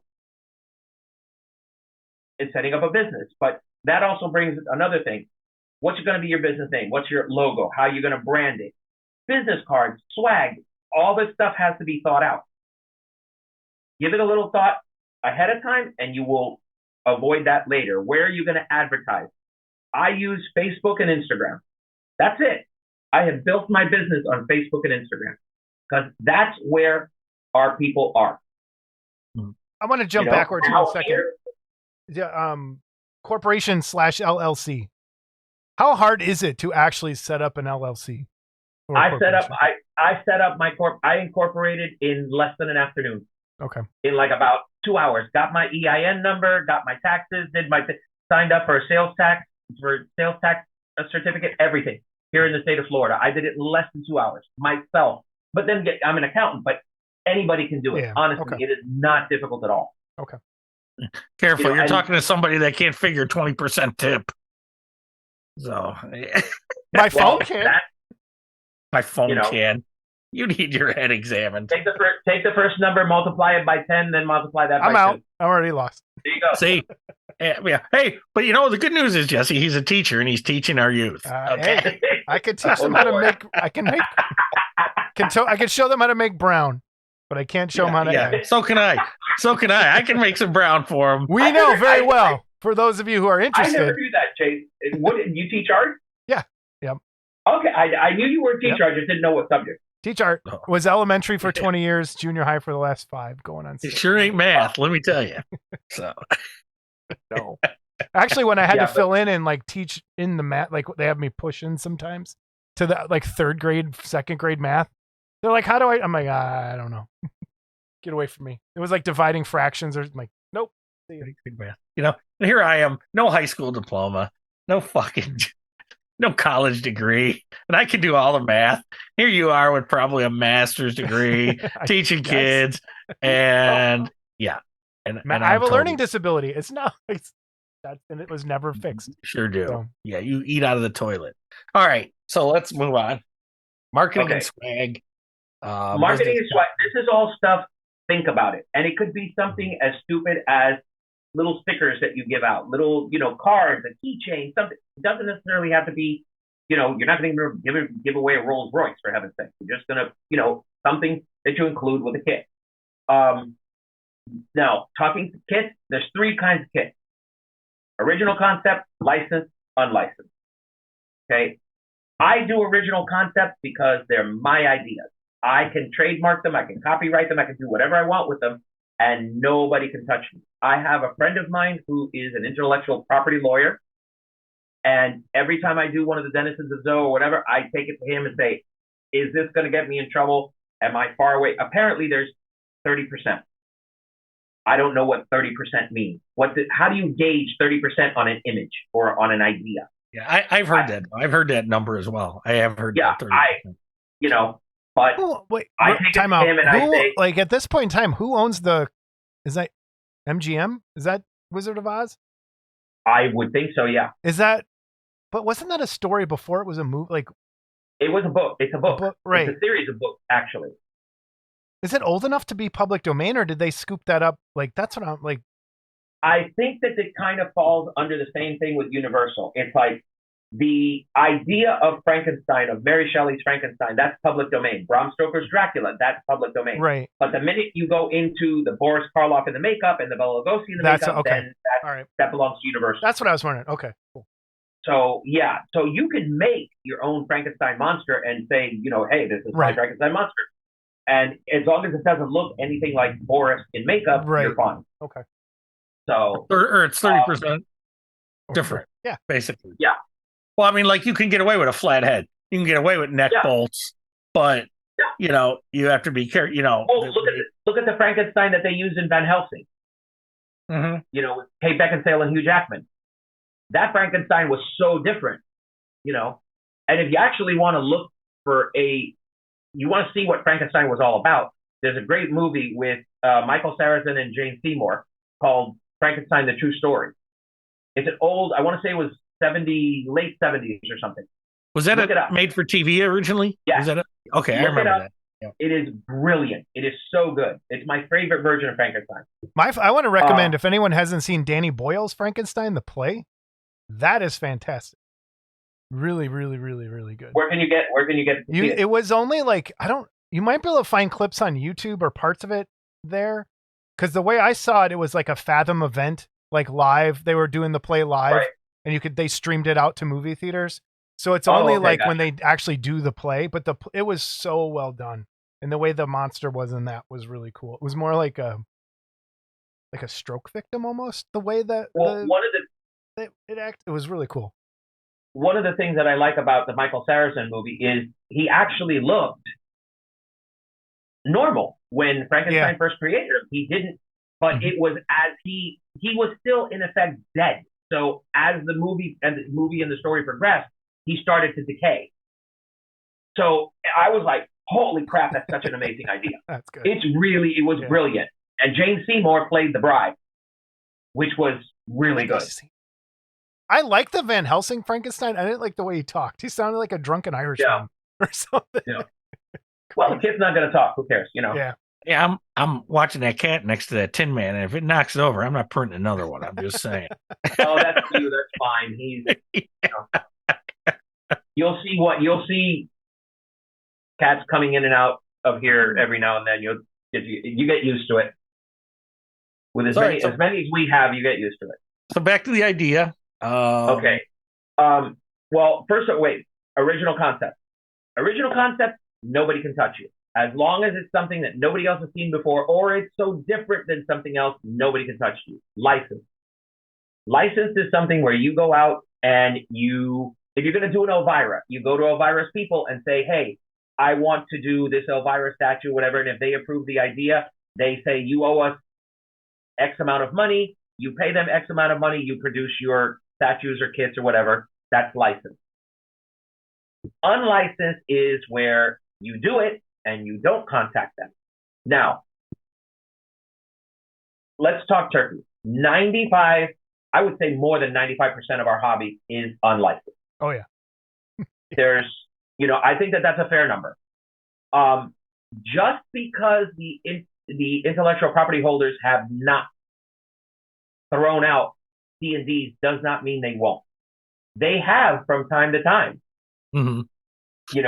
gotten pissed off and let C&Ds fly. And have either of you ever got one in your producing days? You're both? Yep. Okay. More than one. I got one. More than one. And by the way, there are people in this hobby who will rat you out. Oh, yeah. That's how I got one. Know that. That's how I got one of mine too. So yeah, there are people who will rat you out. Know that. And so those are the three basic kits. When you go to have this, I'm assuming that you have an idea in your mind of what you want to make. Now, it could be something as intricate as, a design done on Poser, which is a program that allows you to pose different people, different characters and different poses, and you can add clothes and do all kinds of things. It's relatively easy. It's not like ZBrush. Yeah. This is just very simple to get the pose out. But have something, even if it's a pencil sketch, even if it's one of those like little wooden dummies that you can pose, give the sculptor reference, as much reference as you can. This is what I want to see. So once you have your idea and you work that out, the next thing that I think, one thing, excuse me. I do not recommend that you show your ideas to anyone before. Don't post them on social media. Don't show them to anyone. Don't put them out there, because I'm telling you, somebody will steal them. Oh yeah. Straight up. They will steal them. I have seen kits stolen. I have seen ideas stolen. I have seen all of it. So, I'm not going to name names and point fingers. Everybody knows who they are. It has happened. So that's why I don't show. When Roberto starts a piece for me and he shows me the first part of his picture, by then it's usually too late for somebody else to start wanting to catch up with me. So, same thing with any other sculptor. Once it's like, I will show something, and by that time it's too late.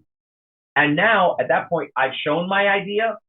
So if somebody comes out and copies it, they're going to know. They're going to know who did it first. So just friendly word in your ear. Okay, let me interject here, and if you don't want to discuss this now, we'll edit it.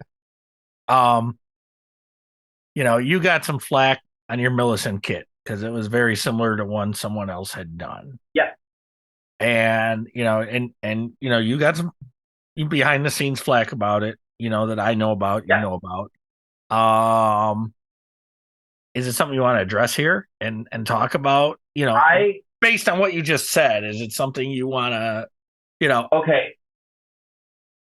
And again, we can edit it out. We can leave it out if you want. No. I'm fine with it. I have no problem. Okay. I have no problem. Dan and I talked about it. We're friends. He was at our table during WonderFest. He was, I believe, if I'm not mistaken, he was in the class that I gave. I have no problems with anyone. And if anyone has a problem with me, I'm here. My address is on my website. My telephone number is on my website. I'm on Facebook. I'm on Instagram. I'm on Twitter. I am not difficult to get hold of. Mm-hmm. Not. It's that simple. Now, Dan did this, and by the way, the piece that Dan did, it was sculpted by Sean Kyle, whom I'm working with. Mm-hmm. So there's no bad blood between anybody. So all the crap did not come from the three of us. Okay? The crap came from like all kinds of other people. Oh, why are you doing this kit? I have been wanting to do this Millicent kit for 5 years. Ask anybody. Ask Gabe Perna. I've been talking about this kit for over 5 years. And then COVID hit, and then all this shit, everything went to shit. And they, I don't know whether I talked to Dan or not, and if I did, who cares? He's absolutely free to do whatever he wants. He wants to do a kit, do it. I have no problem with that. I think his kit is quite beautiful. Phil Lister just did an amazing build-up of it. Okay? Yeah, he did. I don't know if we showed it or not. We did. Yeah, we showed it. We did. Yeah, we did. It's that build-up was freaking gorgeous. It's by far the best build-up of it I've seen. Mm-hmm. So there are some times where people are going to cross the same stream. Lord knows how many Draculas do we have in the same post? Right. Hello goes like this with the hand, like, give me a break. We've got 20 of them. And when it comes to her, in your defense, and Dan's, so really both of you, when you see pictures, have Dan on too, so we always get inside story. But if you see pictures of her, okay, and there's pictures of her if you really go searching, but the most iconic pictures of her are sitting at the easel with the creature bust in her hand. Okay, that is an iconic image of her. And like you just said with the Dracula, okay, I can name at least 3 companies that have done the Frankenstein in the chair. Okay. My question now becomes, why did I get so much shit for the Millicent? And yet when, there's umpteen Frankensteins and umpteen Draculas, do these people get it up? Because I haven't heard, if they have, I haven't heard about it. Right. It's a good point. It's a very fair point. Okay. So why am I getting... Especially the Frankenstein in the chair. I think that is very comparable. Because the Frankenstein in the chair, there's not much you can do with it. It's this. No, there was... No. And the monster in the chair. Dark Horse did one. Yep. Okay. Rob Rotundi did one. Needful Things did one. Yep. Yeah. And Jeff Yeager did one for Rob Saloni, which Rob sold it to Paul Gill, so Paul Gill has it now. Okay. So there's been at least 3 that I know of. Okay. And, again, so I think, and this is just speculation on my part, I just think the closeness of it is probably why some of it happened. Is like, Dan's came out and then yours came out pretty quickly after. What they don't know is yours was already in the works. No, it did not. Whoa. No, it did not. Mine took a full year. Yeah, okay. At least a year to a year and a half. Because Sean had it at the WonderFest. And technically, right now, the kit still hasn't come out because I had that shit that happened with the caster. That I had to find another caster. So it is what it is. And yours is a different scale. Yours is a different scale. Mine's quarter scale. Yeah. And I know that that's going to limit some people's ability to buy it. But I had always, from 5 years ago to now, I have always said that kit was going to be quarter scale. Period. Dan is 1/6, I believe. Yeah. I think so like I said, I hold no grudge again. That there's no bad blood between us. That's something that some other people are making up. What cracks me up though is, and not that I want to kill anyone's sales, people will still buy both. Okay, there's people that will buy both, just like there's people that probably have all the Frankensteins and all. I mean, I'm one of those Frankenstein idiots. Okay, I would like to just ask something because how many freaking Frankensteins or creatures or Wolfmans or Bellas does any one person need? I'm like, that's right to you, Scott. 52 Frankensteins. You're a maniac. You are an obsessed maniac. Yeah, I agree. And you I know get what? He's collecting like one thing. Like I have Godzillas. I have a lot of Godzillas. I get like I'm a fan of this thing, so I'm collecting all of that. I mean, I get picking up the same thing over and over. Your Godzilla is my creature from the Black Lagoon. Yeah. I do have like probably about 6 creature from the Black Lagoon kits. That's it. You know, I just by the way, I just found my Oyama. Okay, so I just found my Oyama creature, so I'm like, that's the Super Edge one, right? The Super Edge, is it? Yeah.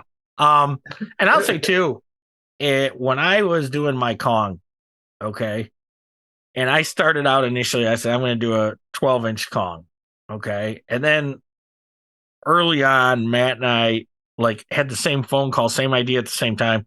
Said, if we're going to do 12, why not do 18? Okay, you know, why not be fucking crazy? So we did it, and as we were doing it, I wanted it posed a certain way. And I said, yeah, let's bring the leg up like the Aurora. And I said, kind of one arm in and one arm up. Okay? So that's what we decided on. Now, Matt fought me on it. It's a whole different story. Maybe someday we'll have him on and we'll tell the story of that when I reissue it. But I go to WonderFest that year. Now we've settled on the pose. The armature's done. He's starting to sculpt it. I walk up to John Diaz's table, and Mark Van Tine had sculpted a 12-inch Kong, which was actually really nice, in the same exact pose. And I'm like, fuck! Okay. But, you know, I went ahead with it. It's because... that's just the way that things work out sometimes. You're going to... You know, these things are going to happen. People are going to produce the same kits, over time. You've got, how many dealers do we have in like dealer route A? Like 50, 60? Oh, I'd say more than that. I'd say okay, less. Well, you've got all of these dealers, and half of them are tripping over one another, producing the same stuff, the same scale, often by the same guy. Yeah. And yet nobody says boo to a goose. Why? But yet Dan and I do one thing that comes close to, and what the? Just take a pill. All right. Yeah. Take a pill. I didn't mean to ask a difficult question, but I would be remiss if I didn't. And people would say, well, he said that and he did this. So it's like, here it is. It's out there. You own it. You're okay with it. And we're good. Listen, Dan and I had several conversations. He knows that there's no ill will from me. I believe there's no ill will from him. You know, he came to our table. We had some nice chats, because he was selling too, and we went back and forth. And so, but if there was some animosity, that wouldn't have happened. And there's not. And like I said, we both use Sean Kyle, and I'm still working with him. I have no problem. I've had some difficulties, but we're freaking grown ass adults. When we have problems, we talk about it, we solve the problem, and if we can't, we just move on. We are all grown-ass adults. We got so many people in this hobby acting like fucking children over resin dolls. Yeah. Right, well, yes. What do I always say? Man babies. That's what it is. Man babies. That is a great title. That is a great title. All right. Let's go back to budgeting. I just wanted to... let's get to I wanted to interject on there, but, it's... Budgeting, it's money. Now, because this comes into play a lot later. I'm going to show you every penny I have put into the Millicent sculpt. Okay? And show you, I still haven't gotten back my first penny of return. Not one. But it'll be interesting to see everybody freak the hell out over that number. You have to budget something, and you have to know how much can you really afford to lose. You have to say, okay, I got this number. This is the number. That's it. Once I get there, if this thing doesn't work, I cut ties. Because if you don't, I'm telling you, what was that Tom Hanks and Shelley Long movie? The Money Pit. Money Pit, yep. It is going to be a money pit. And trust me, you don't want that. And I don't know if you cover this. You are willing to lose. And I don't know if you cover this later on when we get into this, but part of budgeting, at least when I was doing it, and I never did it on the scale you did, I looked at, like you said, okay, my price for the sculpt, what it's going to cost me to mold it, how much each piece is going to cost, how many pieces do I have to sell just to break even? I am totally going to, as a matter of fact, okay, so we'll go into that. I'm going to show you every penny on the Oceana. I don't care. I'll tell you. I'm going to show you my prices so people actually see what we spend, what producers spend on these pieces. I have no shame. I don't care. Okay? I don't care. One of the things, the most important thing is choosing a sculptor. How do you choose a sculptor? Me. Okay, I have this idea. I have an idea for a kind of Space Girl kit that I actually sent it to Mark to film me because I said, listen, this kind of like I'm kind of stepping on your toes because I think this is something that you would produce. Is it okay? But I really fell in love with this thing. Is it okay if I do it? Whatever. And he says, go for it. But I went to him first and said, I would like to do this. I want your blessing on it. Now, I don't think he gave that blessing reluctantly. I think he really meant it because Mark and I have a really good, solid relationship. And, if he did have a problem with it, I hope that he would tell me, hey, Jeff, and I would give him the piece. Hey, do it. As long as I get a copy, I'm good. Mm-hmm. So when you choose a sculptor and you have like a girl kit, who's the first person you think of? Roberto. It's simple. And in the old days, it used to be Mark Newman and Mike Cusinelli. But at this point, I don't think that. Yeah, but I don't think that either one of them is doing kits anymore. Right. No. And let me tell you something. Keith Kapinski, he can sculpt a beautiful girl. Look at our Avia. Our Avia was sculpted by Keith, and that thing is freaking beautiful. Newman does stuff once in a while. Marcelo Mendez, he sculpted our Elphaba. Dude, he fell off the face of the earth, but I would totally hire him in a minute to do another piece. You have to play to your sculptor's strength. And one of the things that I do when I work with these guys is I present them with 4 or 5 ideas. And I say, this is what I'm thinking about. What do you think if we do this? Which one of these excites you? Which one of these gets your juices flowing? Because when you give a sculptor something that they're excited to sculpt, dude, they will work harder for you. They will give you their best work. Yep. No, so, and I've said that even about Jeff Yeager, who, of course, everybody uses till they're blue in the face. Not today, which he does beautiful work. But there are certain pieces I've seen Jeff do that you can tell he was really into that piece. And the one that comes to my mind always is the Phantom and Christine. And the dress on that. I don't know if either of you, well, Jason, I know you don't own it because you're cheap. Right now. But, you see that and it's like, wow. Right now, I can look at just about after almost 20 years in this hobby, I can look at any sculptor, any one of them, okay, and tell you, this one he really wanted to do. This one he was excited about. This one he really put forth an effort on. Oh, he obviously needed to pay the rent that month. I can tell you, I can look at it and tell you, no, this is not, the likeness is off. These are people who can do amazing likenesses. And then you give me something like, and I'm like, no. And I'm purposely being vague because I don't want to insult anybody.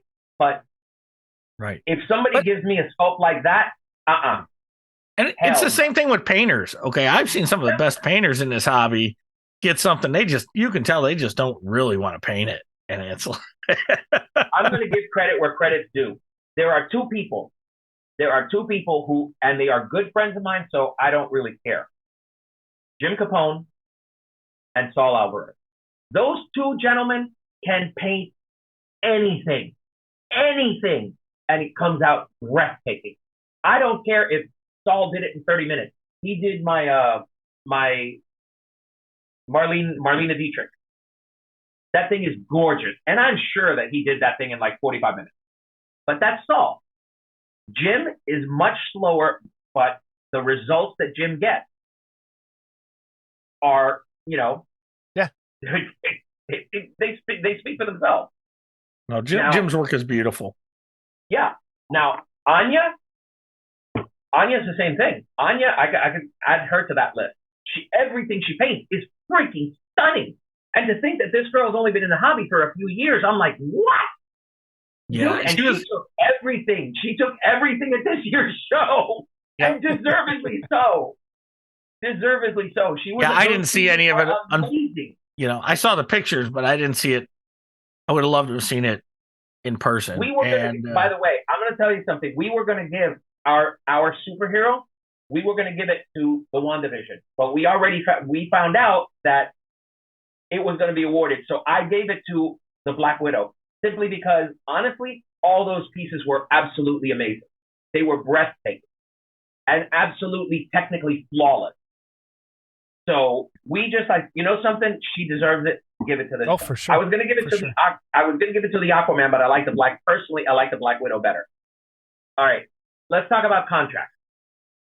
Some sculptors don't ask for them. Some sculptors don't want them, but I prefer to have everything in writing. Okay, there are certain sculptors that I work with that their word is their bond, and I know it. I don't bother with it. Mm-hmm. But I would say if you're new at the hobby and you don't know who you're working with and you don't know what their reputation is, ask for recommendations. But make sure that all discussion of money is clearly spelled out, preferably in writing before any work begins. Make sure you know what the whole deal is. Oh, another thing, make absolutely sure that the contract includes full ownership of concept and reproduction rights. The reason I say that is because there was a whole slew of problems lately when one producer died, and there was a whole question as to where everybody, who owned this, who owned that, who owned this. Oh no, I got the bill of sale. Make sure it's all spelled out, and for God's sake, make sure you have a will. This is good advice to anybody as an accountant. Make sure you have a will. If you have kids, if you have a wife or a husband, and you've got property, whatever, make sure you have a will and that it clearly spells out that anything done for this business and this hobby is also included in this. And all the business decisions are made by the person who you assign as executive. It is vitally important. Don't put it on a piece of paper. Get it on a will, notarize it, have an attorney seal it, have an attorney witness it. So you're the second person that told me that in the last 2 days. I'm having a colonoscopy on Monday. Good times. And one of the questions they asked was, do you have a will? And I'm like, no. So it's like, shit, I should probably do that. And now you're saying it. So it's God telling me I'm going to die. Hey, and I need he's to the get first a will. guy I know going to the fire station. Listen, first of all, what makes you think that a 24 or 25-year-old can't get hit by a bus after they leave their house? You don't know. But if you own property, if you have kids, if you have a wife, if you got everything, all of that shit goes into probate. And how do you know what this court's going to decide? Right. My other question here and it's something you just brought up with the person that had passed away, but there's another issue that's come up recently, and it's more with digital sculpting, I think, than other things. Is once, like, when you pay a sculptor for something, are you able to do whatever you want with that? Do you work that into your contract? Like, if you want to release one at 1/8 and if you want to release one at quarter scale, is that in the contract? Do you negotiate, I own this sculpture and I can do anything I want going forward? Because in my opinion, if I were to pay for a sculpture, and this is me, no one else, I own this sculpture, I can do what I want with it. I don't have to go back and ask you if I can make this into a smaller thing.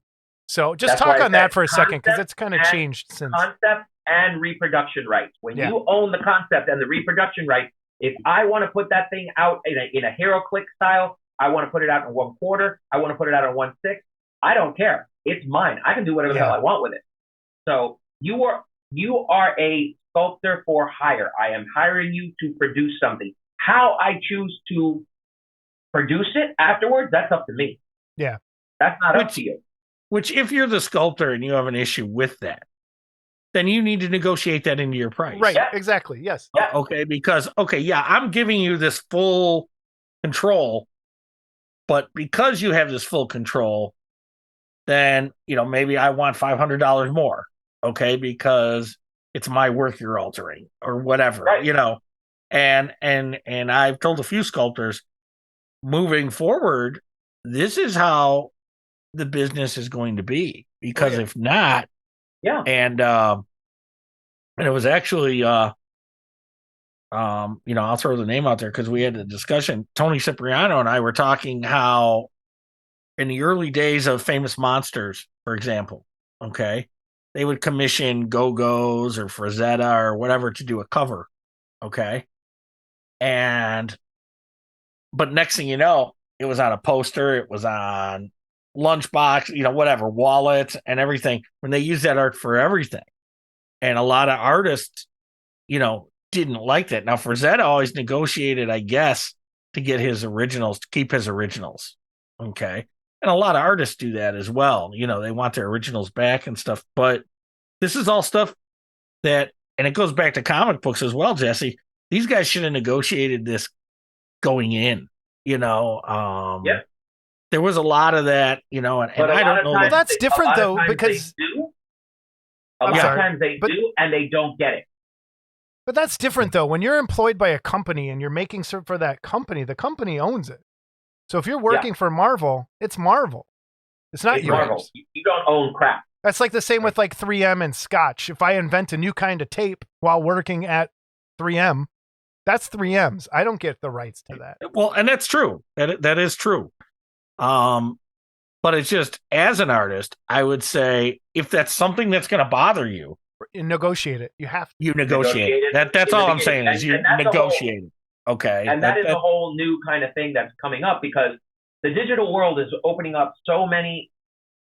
It's opening up so many doors and so many cans of worm at the same time, because you got people who are as unscrupulous bastards that will buy something from a sculptor or a thing, and 5 minutes later you see it on Etsy for $3.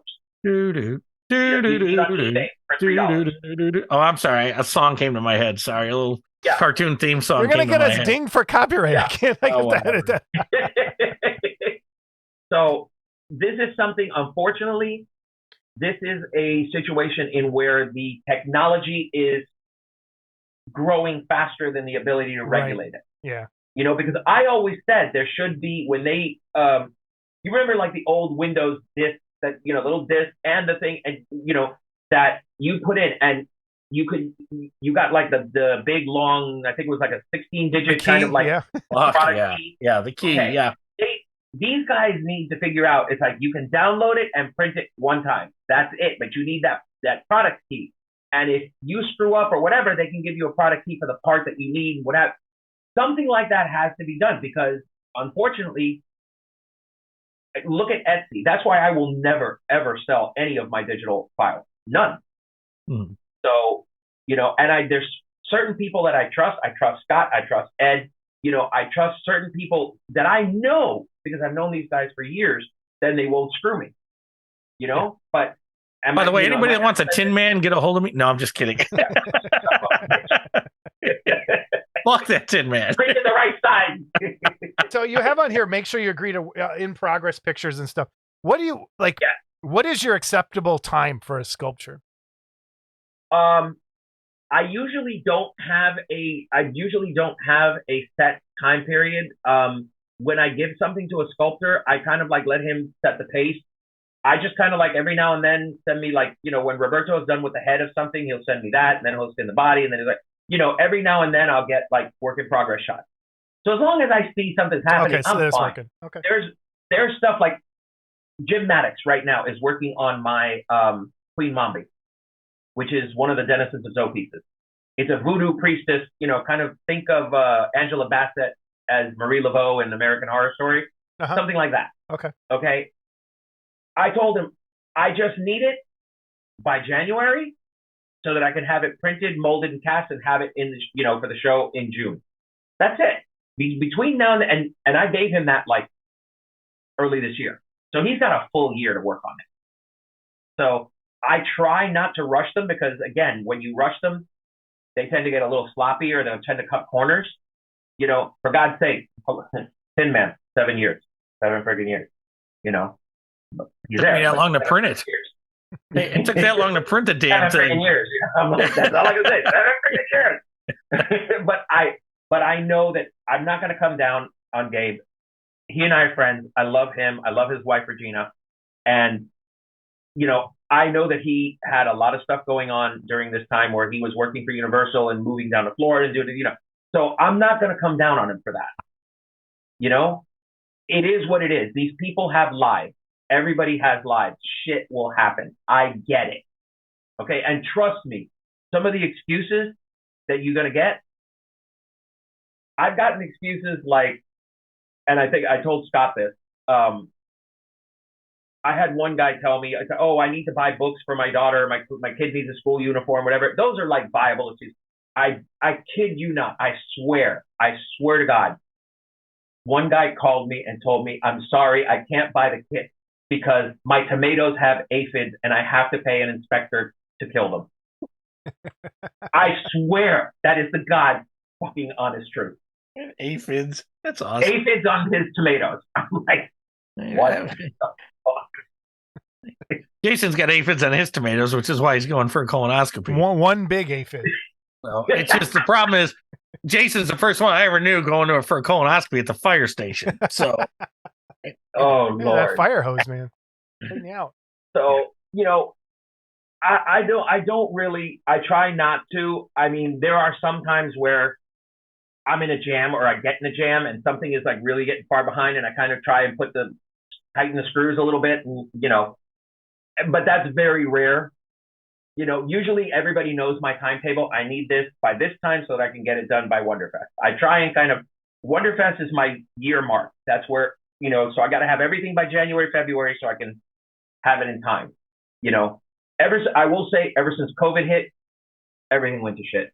Yeah. Everything went to complete shit. So and then the supply chain issues of people couldn't get resin, couldn't get rubber, couldn't get anything. So you have to, one thing about being a producer, you have to learn to pivot. You have to learn to pivot and adjust at a moment's notice. And I'm watching your cats fight behind you. Sorry. Every time one goes out the door, the gray and white one just takes a whack at it. There goes Hugh. Welcome to life in my house. Yeah. If you do not have the patience to be able to pivot and adjust at a moment's notice, this is not the world for you. Because everything that happens to everyone else is now your problem. If the caster can't get resin, that's your problem. If the sculptor's kid is in the hospital, that is your problem. And I don't mean that sounds callously, but it happens. Yeah. Anything that happens in their lives is your problem. If they're tomatoes and aphids. Yeah, I broke up with my girlfriend. I'm depressed. I'm this, that. All of these things happen, and I'm not meaning it disrespectfully or whatever. These are things that are going to happen, and they will affect you. They will affect your product line. They will affect your cutoff times. You got to get used to it. You have to be able to pivot, and if you can't, again, not for you. It's that simple. Pivot. I go to the Friends episode. Pivot. Deposits. How do the deposits work with you? Okay. Sometimes a sculptor will usually ask for 50% up front and 50% on deposit. I've been working, some of them do, some of them don't. I've been working with so many for so long that, they know I'm good for it. They know, it's like, I can't hide. My address, my home address is public. My phone number is public. There's no place to go. So people know me, and they know. In 20 years, you will never find one person that will tell you I screwed them. Not one. That person does not exist. So I have always made right on everything. So usually 50% in advance for new guys, 50% in advance, 50% upon completion. That's the norm. Finalizing the design, you just have to figure out, is this working? Is this it? And by the way, you have to look at a design from an engineer's perspective, because you have to key, and that's coming up. When you have, let's say you're doing a thing of the flash, okay? And the flash is like this. This arm is in front. You can't mold this. You have to cut this arm off, and this is going to be a separate piece so that you can get to the chest. These are things that they have to know. So some sculptors sculpt. They don't know how to cut and piece. So you have to find out. That is something that I advise everybody. Talk to the sculptor and find out if they're, and if not, make arrangements. You work with your molder and caster. It's a huge thing with digital that as happens. well. Yeah, that happens in clay and now in 3D as well. Yeah, it's a big problem with digital. It's happening both ways, and 3D especially is going to be difficult. And Jesse and I have already talked about the Tin Man. Having been a molder myself, as I was printing that for him, I'm looking at him going, dude, I don't know how you're going to mold this. You're going to have to, and he knows there's things on it you're going to have to change. And, and it's a great thing about digital is these guys can go crazy. And the bad thing about digital is if you're going to mold and cast it, these guys can go crazy. Okay. So you got to, it's the good and the bad of digital, at least. Clay, that can still happen in clay, but generally you can cut the clay, well, there's some of the Patreons are even like, they have their sculptors that work for them that do all their sculptures. And then they have a separate group of guys that are women that are just their cut and key people, that just their engineers. Mm. And if you're looking into getting into a good job doing this stuff, cutting and keying I think there's a lot of need for cutting and keying people right now. There is a lot of the sculptors that I've worked with have worked for larger companies, Sideshow and what have you, so they're aware of keying and doing and cutting and know how to do it themselves. By the way, that's something else that I should have discussed is when you're choosing a sculptor, I work with established people. I work with Keith. I work with Gabe. I'm going to be working with Mark Van Tine. I work with Roberto. I work with people that I know and that I've built up a relationship over years. Okay. Now, do you want to use some new kid from Brazil and whatever? Because I've seen, and I'm not saying this in a bad way. I don't know these guys. I could give them, X amount of money and they could be printing these pieces down there, or they could sell them on, I don't know. I don't know these people. At what point do you trust that they won't go behind your back, or do you pay the extra money for the people that you know and trust? For me, this is not where I have not reached this point yet. I'm still over here working with the people that I know and trust. So that's something that you have to.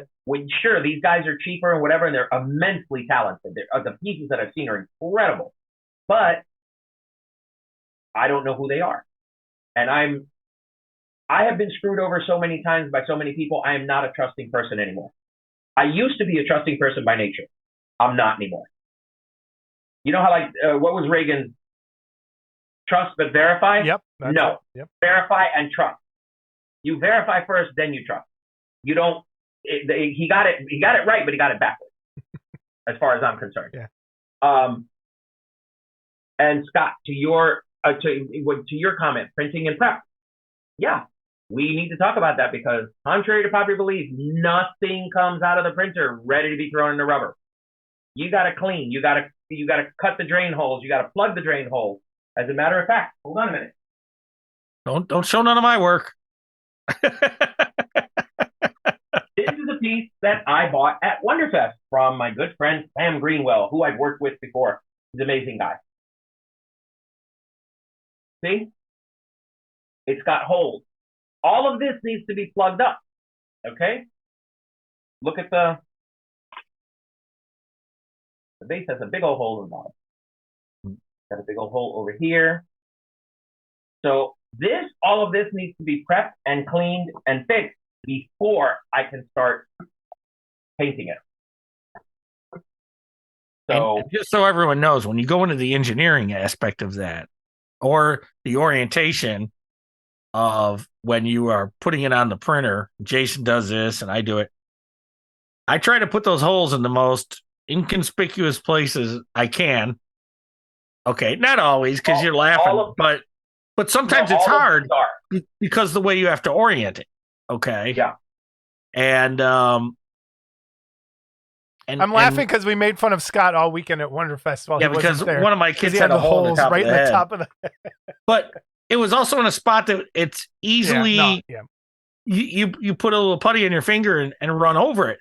Now, on the piece that you have there with larger holes, okay, and I don't know what Sam Greenwell did or whatever there, but a lot of times I like to throw those bigger ones. I'll print the plugs because when you put that hole in there, the plug becomes a piece. Okay. Right. And I'll print those plugs so people have them to put in there. Okay. And you can either put it in there with 3D resin and cure it, or you can, like I would say put tape over half of it, get it to fit in there. And sometimes it don't fit in great. You got to file it out a little bit.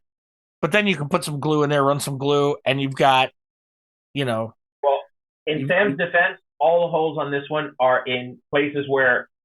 Oh yeah, no, I could see that. It's freaking. The only exception is this one right here. That's it. But even that's inconspicuous when you're looking at it straight out. Yeah. And we gotta, maybe we'll have someone on. Someone's got to have a way of doing the bigger holes now, because not everyone includes the plugs, and some of them do have bigger holes. And like in the base, I wouldn't even plug the base holes. I just, in the bottom of the base, I'd tell everyone leave it. Who cares? Well, what I want to do is I want to put some resin in the bottom of the base because this is really top heavy. So I'm scared that any little bump is going to send it. So I want to fill the bottom of the base with resin or with something to give it some heft. A lot of people put sand in it up to a point, right. And then they figure out a way to seal the hole. I've heard that. Plaster's not a good idea. What did you put in there, Jason? I put Durham's water putty in there. Moisture. Anything with moisture is going to end up cracking. Yeah, no, you don't want anything with moisture. Yeah. If you put sand in there, don't go buy toy box sand and stick it in there wet, because it's going to be a problem. But you can put dry sand in there for sure. Okay. So there's a lot of things you could do. All right, molding and casting is where we're help that out. And casting. I'm going to say. Sorry. One thing on molding and casting. Molding and casting is as much an art form as sculpting is. Everybody says no.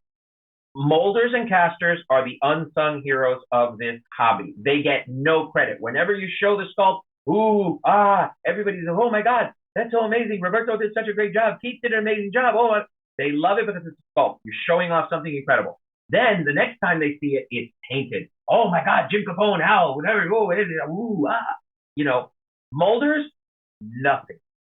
Now, a good molder can take a piece of shit and make it into a thing of beauty. They can engineer it. They can do, and you come out with no mold lines, no nothing. You spray that shit and it's ready to paint. Okay. By the same token, you can have a piece that is absolute perfection. Give it to the hands of an idiot, and you're going to end up with a piece of shit. So molders and casters, always have them show you their pieces, have them show you their raw pieces. Do not, something right out of a mold. Ask for references, see what they've done, talk to the people who they've used.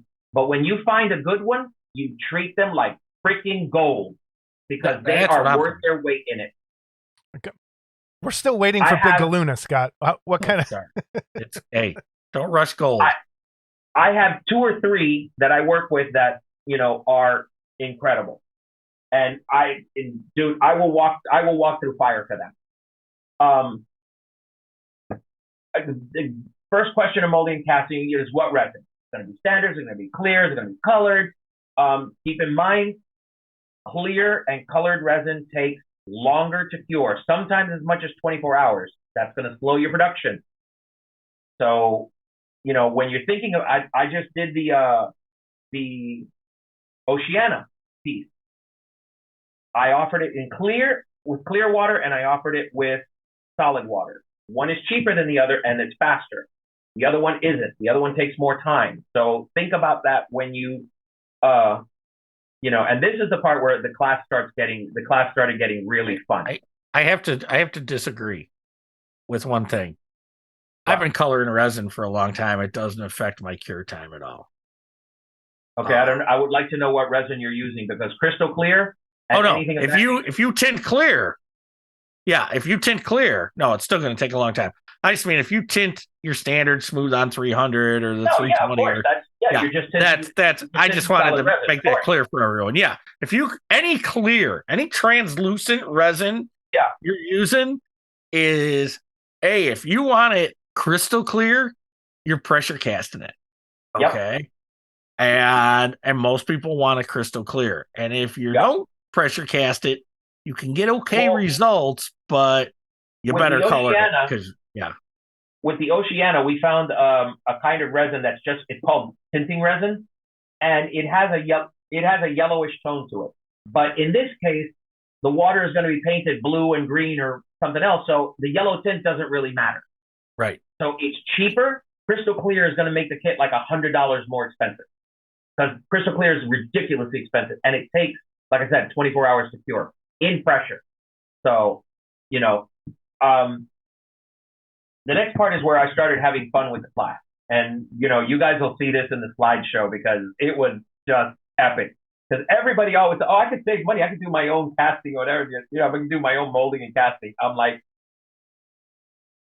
let me tell you something. My friend Joel stayed with us for a time while he was going through his divorce. He was molding and casting in my garage. He taught me how to mold and cast. I've seen what it takes. I molded and cast 2 or 3 pieces that I was working on with him. I've seen it. I don't want to do it. And by the way, the casting, the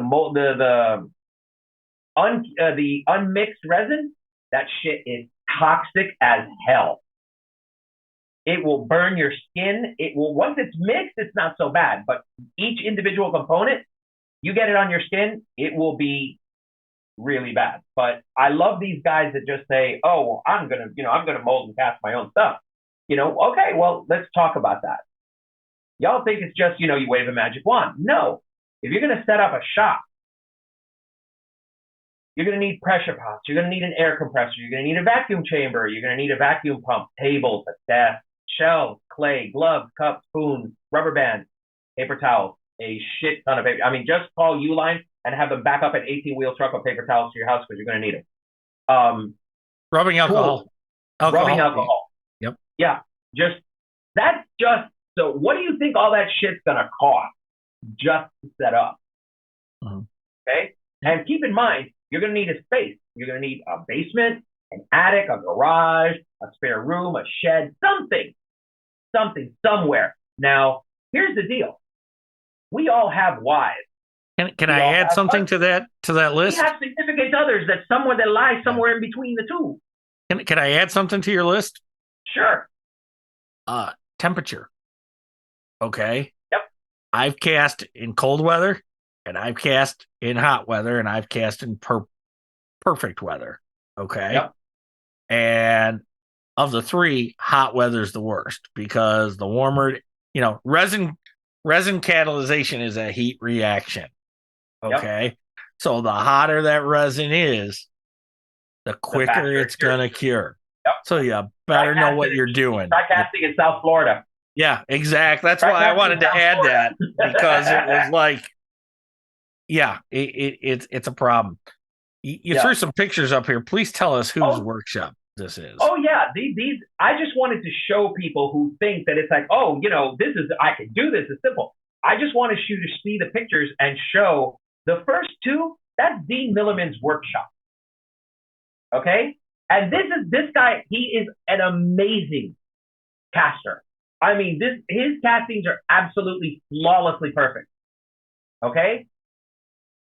That's what his workshop looks like. He's a professional. This is how he earns his living. This is what he does. Look at those. Can I raise my hand? I want to raise my hand. Okay. I've molded and casted a lot. Okay. The fact that he gets results and works in that swaller is amazing to me because my workshop, and Jason has seen me work. Okay. It gets to a point I stop everything and go, gotta clean. Okay. That would drive me fucking insane. Well, okay. Each person works differently. Look at the next one with the table on the 2 workhorses. I know who that is. Is that Paul Gill? That's Paul Gill's basement. That's your good buddy, Paul Gill's basement. Okay, the next 3 are all Paul Gill's basement. That is what this, your space will potentially look like this. Now that's not to say it will. Maybe you're anal retentive like me and you clean, or like Scott and you stop and you clean and whatever. But this is what it could look like. Okay. Did you have to show that picture of his fucking feet? Yeah, I love the feet. Yes. Yes. Okay. Yes. Just think it's Tucky. Okay. No. Just think it's Tucky. Okay. I'm gonna hit Paul's ass. Who the hell casts in fucking open-toed shit? Okay. That's Joel. That's Joel? Okay. Okay. Oh, look at the short. Look at the shorts. Those shorts he bought at the Salvation Army. They're a couple of weeks old, dude. They're a couple of weeks old. And those last 2, that's Mark Worthling's place. That's Mark Worthling's place. Now, who you didn't put in here, and I don't know if you had pictures of, I will say this. Brokaw's shop was immaculate. But that being said, Brokaw had room. Was incredible. Okay, Brokaw had room. Okay. You know. But Brokaw has been doing this for ages in a day. And his shop is always immaculate and always has been. So, he knows what he's doing. But you're going to be, these new guys that are just coming into this, they're coming into this and they're going blind. So all of that is going to be a series of, trial and error. So you're not going to tell me that a new guy coming into this without really knowing what they're doing, just watching a few YouTube videos, is going to have as immaculate a shop as Brokaw. Come on. That's not realistic. No. Shipping. This is something that we need to talk about because shipping is, by the way, shipping to the producer, to the caster, going back and forth, all of the shipping comes out of your pocket. Okay? None of this is free. Now, sorting and packaging. Let's talk about what you need for that. You're going to need boxes, packing materials like tape, peanuts, bubble wrap, all of that stuff you're going to need. Are you going to do box art? Then you're going to need to buy stickers. You're going to need to get them printed. Unless you have a printer, which, okay, if you got a printer, great. And by the way, something that hasn't been discussed, how much is your time worth? Because you're going to spend hours sorting, packaging. I will answer that question. Addressing, labeling. Can I answer that question for everyone? Okay. Sure. Your time is worth 0. Okay. Yeah. You will never recoup your time. You will never recoup an hourly rate. Okay. If you think you're gonna, you're not. When it all boils down to everything, and again, I'm like you, Jesse, I don't want to turn anybody off of this. Yeah. But man, you're lucky if you're making $10 an hour when this is all said. Honestly, what I do is I have everything on my dining room table. Eric will be sitting on the sofa. We'll be watching something on television. And I'm sitting there packing and going and packing and forth. And I can tell you, every time I go with the tape, he's like, he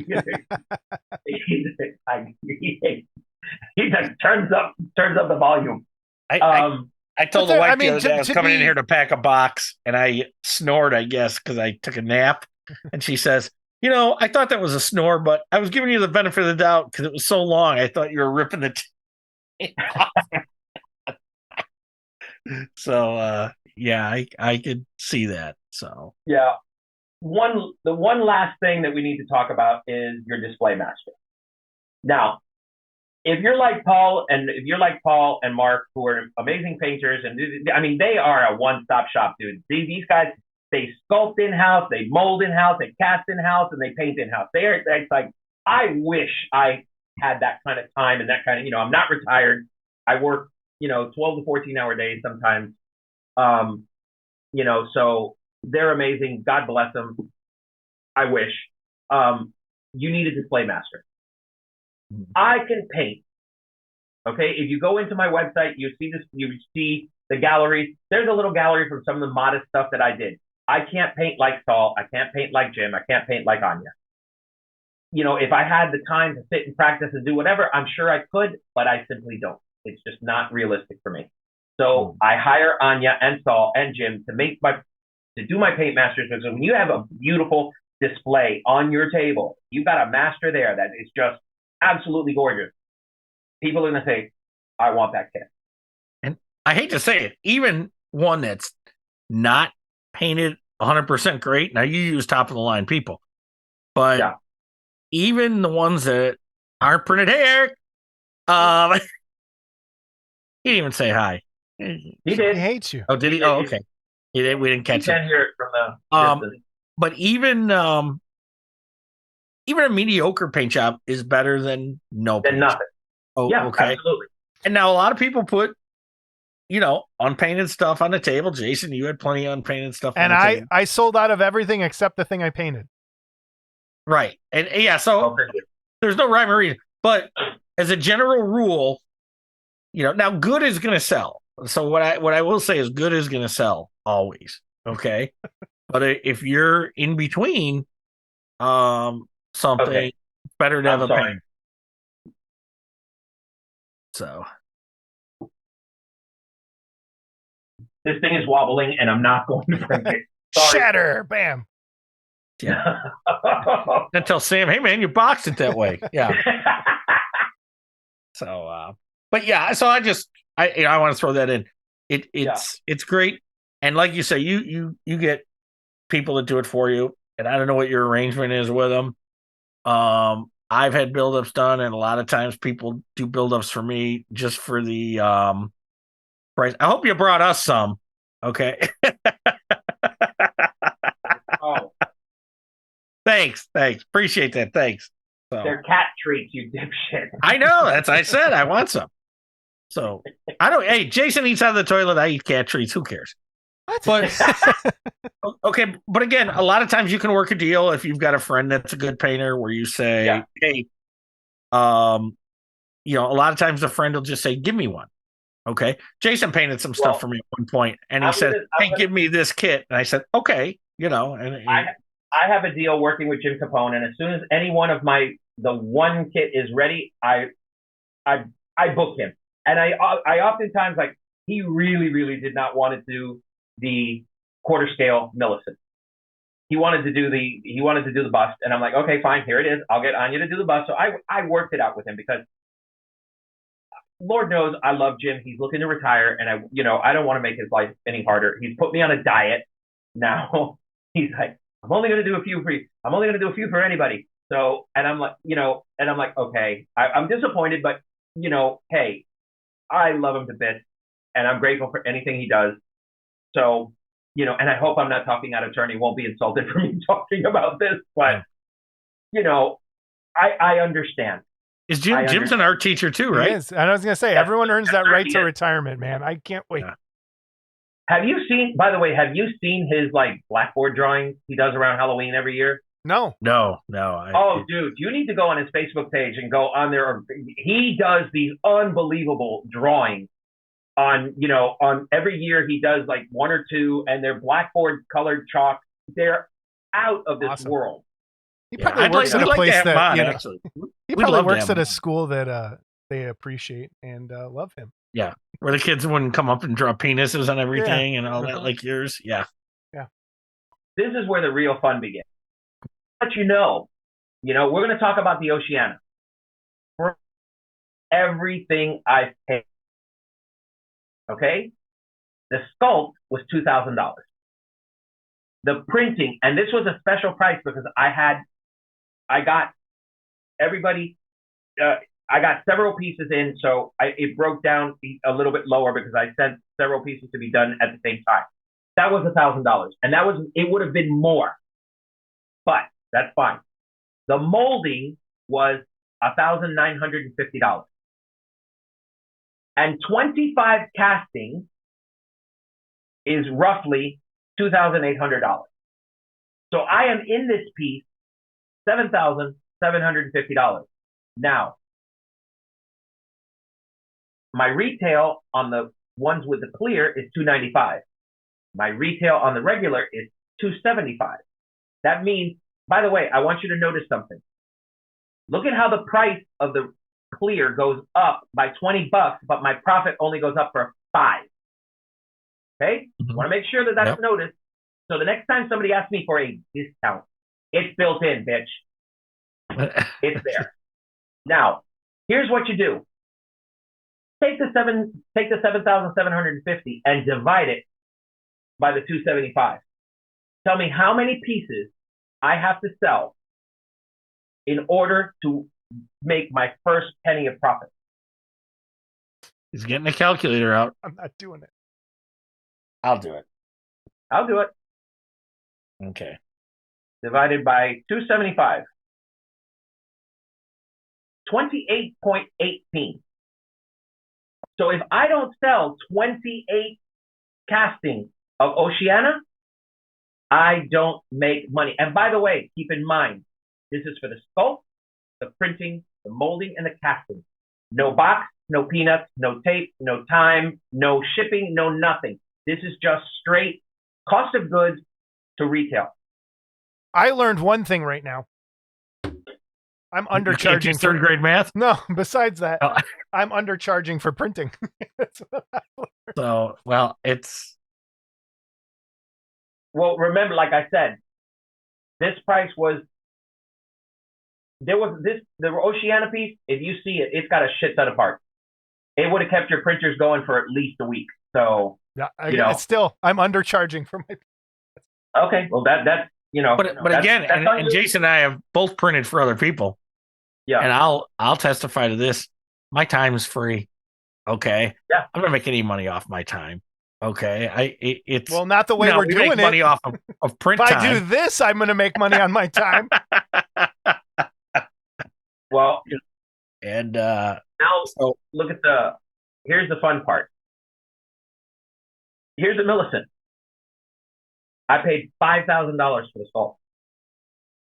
Now, everybody's going to be like, oh my God, that's you crazy. No, think about what I got for that piece. I got the full scale figure with the drafting table and the footstool. I'm getting angry. I got the deluxe figure with the pillars and the monsters. Mm-hmm. I got the bust. Okay. And I got 5 monster busts. So technically I got 8 pieces for that. Which goes back to when you buy especially a digital file, what can you do with it? Okay. Yeah. And well, I had the intention of taking the monsters and making them their own bust, and I even made a base called that says Millie's Monsters. So if you don't want the tall pillar, you can have just the small base. So there's lots of ways to do this that you can make it effective. Now, the printing of the full figure was $1,800. The printing of the bust, okay, was $600. Now, molding of the first full figure was $3,250. Molding of the bust was $800.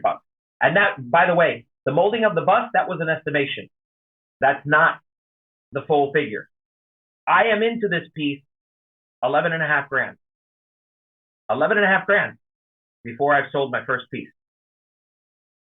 I want people to see that number and realize this is what I mean. You have to tell yourself and figure out, what is your break point? Where are you going to say that's it? Yeah. Enough is enough. And you didn't even include that guy that printed those small parts for you, how much he gouged you on those. Yeah, seriously. So I just want people to see what potential these things could have, and how far it can go. Right. Now, I think that's a good number. Seeing that all on paper, I don't think I would have figured it would have been $11,000. And keep in mind, there's a lot of cost in here, shipping, going back and forth. Yeah. There's a whole lot of stuff in here that's not in here. And the molding of the bust, that was an estimation. It's actually more than that. Yeah. So, okay. So let's just take that, figure out what your break point is. Now, I know that I will make this money back over time. Right. I know it. It's not going to be tomorrow. It's not going to be next week, but I will make that money back over time. So, but again, this is why when you take a digital piece, I didn't mean to interrupt, but if you take a digital piece and you can break it down into different things, okay? Yeah. It will it'll get you your money back faster because but you can do that with a regular traditionally sculpted piece too, as long as you plan ahead and do it that way. It just takes some more forethought. Like Scott, you did with your Kong. When I did with my big Kong, I supplemented the people that didn't want an 18-inch Kong in their room, but they liked the sculpt, especially the head sculpt, which I'm going to brag and say I still think it's the best Kong out there. And they wanted the head. Well, here's a bust. Here's a bust for $60. Okay. And it was affordable. It was good size, and they could take it home and still have it. So, and I probably sold $1,000 worth of those. Okay. They weren't as much to make. They weren't as long to make. They weren't as hard to make. And, and we did that going in. Knowing I did that going in, I said, hey, we're going to cast one. We're going to cut it. We're going to make a bust of it. We did. So it's, there are ways to recoup a little faster, but none of it's easy. And before we get on to the next subject, and I'll say this, Jesse, and I know you don't do it. If you're going to do this, okay, I would recommend, okay, they're the two things, okay, that really help this along if you're going to try to make a business of it. Either learn how to sculpt or learn how to mold and cast, okay? Because it just takes one person out of the equation, okay? Yep.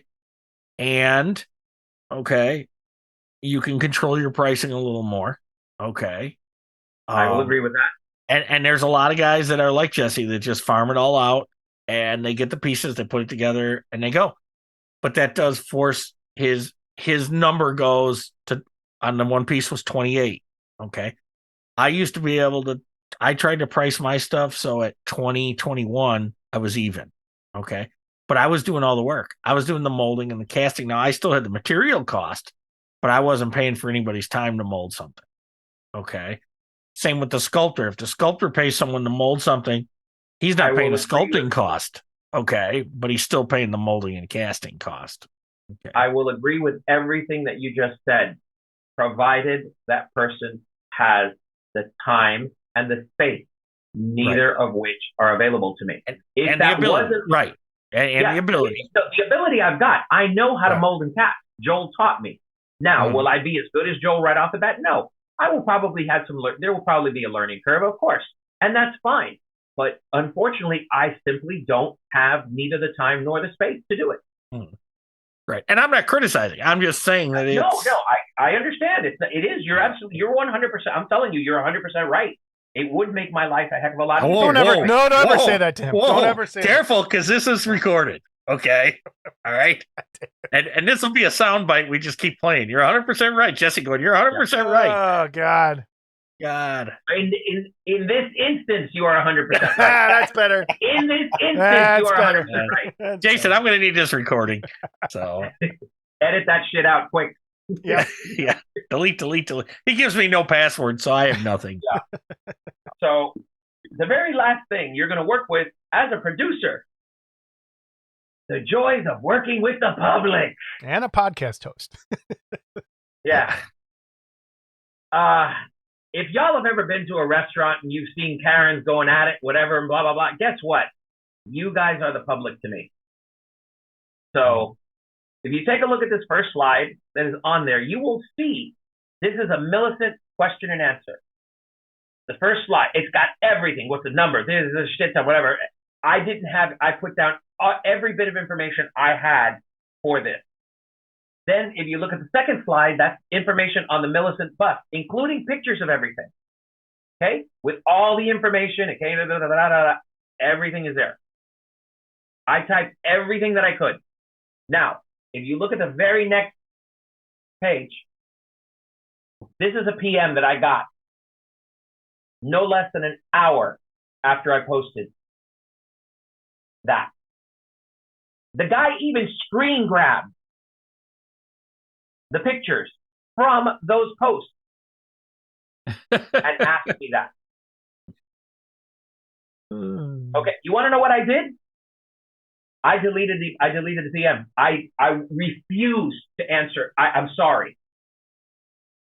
I refuse to answer that. I don't care if I lost the sale. I don't want to sell to you.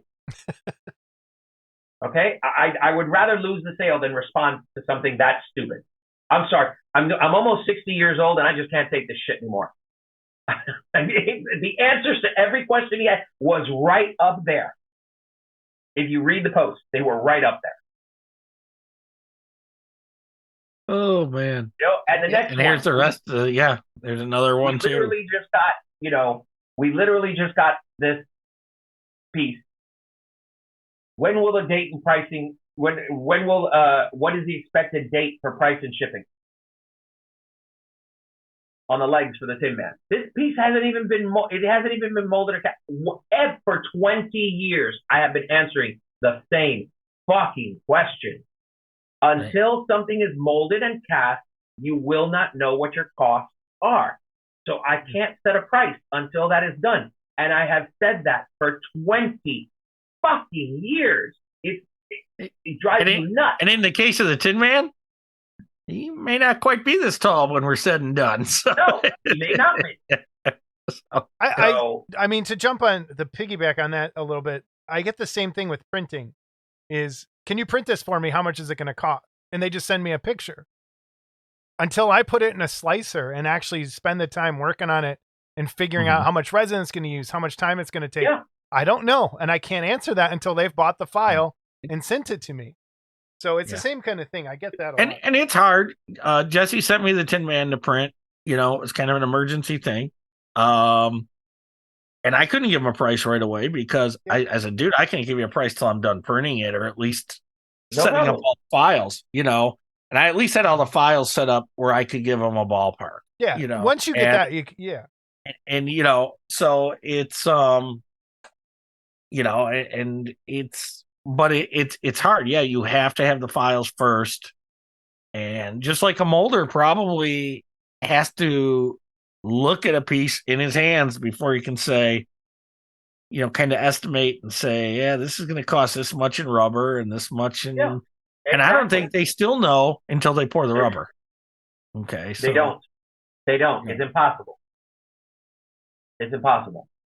So, but for 20 years, I've gotten the same question. How much is it going to be? When is it going to be available? I'm like, dude, we just finished the sculpt. What are you talking about? It's not going to be available for months yet.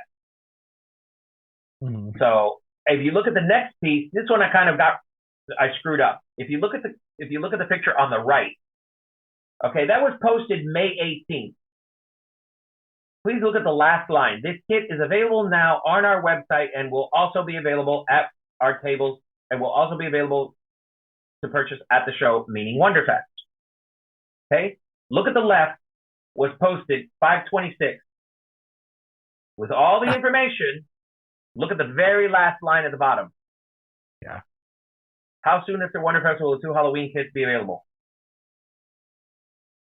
It was already on the website May 18th, a full week before this question was asked. To be fair, most people don't read. Most people look at pictures. Tell me about it. And that's where I think it comes from. But if this were me, and let's say I want to buy this, I'm interested in this. Before I send someone an email, I would go back and triple check, like, hey, did they say this anywhere? That's what I don't get. Is it's right there. You should, But most people don't read. They look at pictures. I'm one of those. The only other person that does this that I know of is George Stevenson. But every month I put out a newsletter. This is everything that's being worked on. This is where we are. This is what stages is at. This is what's available. This is what I have in it. I mean, every detail, every single month, I put it out. Sometimes I skipped a month, and again, COVID threw everything into shit. But I do my best. So when's the Saucer Man coming out? When's the Saucer Man coming? He's gonna throw something. He is gonna throw. I'm gonna get a cat treat thrown at. Seriously. Don't worry about the granules. But to what Jason said though, I will say sometimes you post stuff, and the good and bad of it is you make long posts to cover everything. Okay. Yeah. And I don't read your whole post I'm because sorry that you live.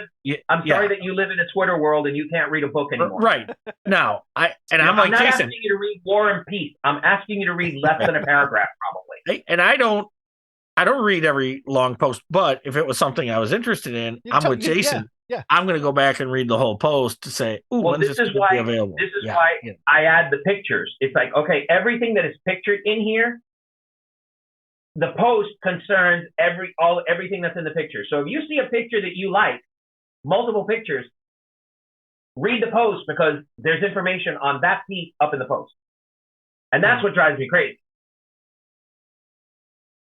You know, and then you can't win. Your last slide, of course, is another example. Where you said you'd have a book behind the tables, and for what's behind the tables, it's not displayed. And somebody writes, "Oh, what's in it? It's pretty on the outside. What's inside?" It's like, again. And I purposely, by the way, took out all the names. I don't want these people, but you know, it's this shit. Yeah. Seriously, enough. No, because you know, and we don't want to bring Mark Worthling to the front of everything. Oh, sorry. No, I'm just kidding. I'm so happy that Shane is there to keep him in line. You know. Oh, you and me both. Okay. You and me both. All right. I'm so happy I was able to contribute to her getting a big diamond ring. You talk about stealing ideas. Yeah, that bastard. That's an idea stealing. You need to stop telling him things, Scott. I know. I'm not telling him nothing. So, this was great. I think this was really good to see all of this in one place and exactly everything you go through to get a kit into people's hands, into collectors' hands. So I want to thank you for that. And there's stuff in here. I think I did learn some things here too. So I'm glad. I'm sure other people will as well. So thank you for all of this. Is there anything else you want to touch on before we go? I told this to several people in the class. If anybody wants to talk to me, my number is public. It's on my website. My email is there. Email me. I'm on Facebook. I'm on Instagram. Give your website real quick. Just I'll put it on the screen, but give it out loud too for the www.garagekitsuscolors.com. But I'm going to be changing that very soon. I just bought gkus.us, so we're going to be moving it. Okay. But right now it's still at the same place. Okay. But you know, I'm an open book. There's actually 3 guys from WonderFest that have contacted me, and I'm kind of mentoring them because they really do want to do this, and I'm talking to them and giving them advice and helping them out. You know, I'll be glad to answer whatever questions anybody has. I got no problem with that. You know, I honestly, I wish that there was somebody there for me 20 years ago that could have helped me avoid the pitfalls that I. Hey, there was, but you didn't listen to him initially. I'm just saying. Oh God.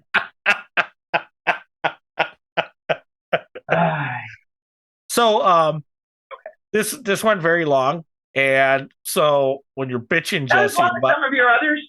Hey, when you're bitching about the length of the episode, Jesse, you're in now. You're deep. I am. I'm sorry. You've had a few of them that have gone almost 3 hours. I'm like, what the hell? Oh, I'm sure this one's getting there. So I'm sure. I'm like, this isn't Gone with the Wind. I don't need 2 nights to see it. So, but seriously, anyway, thank you for coming on. We appreciate it. We really do. Thanks for coming on. We appreciate it. You know, I know I talk to you often, so too often. But no. I'm calling you at 6:30 tomorrow morning, waking your fat ass up. It wouldn't be the first fucking time, would it? Okay. No, it wouldn't. No, that's right. 5:30. Okay. So he called me from WonderFest at like 1 a.m. or 2 a.m. because he saw I was on Facebook, and he goes, "Are you really still up?" And I go, "Yeah." Next thing I know, my phone's ringing. So it's all right, man. We'll talk. I always message you before I call you. Yeah, there's that. Yeah, there is that. So. All right, Jesse. We'll talk to you soon. Okay, guys. Thanks for joining us. Thanks a lot. Okay, we're back. That was Jesse Garcia. Thank you, Jesse, for coming on and sharing all of that information with us. Scott, what'd you think? Hey, that was toned down, Jesse. That was very toned down. Yes. Yes. Very toned down, Jesse. No, but we had a lot of laughs. We had some laughs off camera too that I'm sure you can't put in here. But we did had some laughs. but I appreciate it. There's some things that I think I learned in there, some things that made me rethink some things that I've done. I do want to say this, if there's anyone else who does it differently and would like to come on and talk about how they produce their kits and walk us through their business model, because Jesse's one of those guys, when we talk about it, he farms everything out.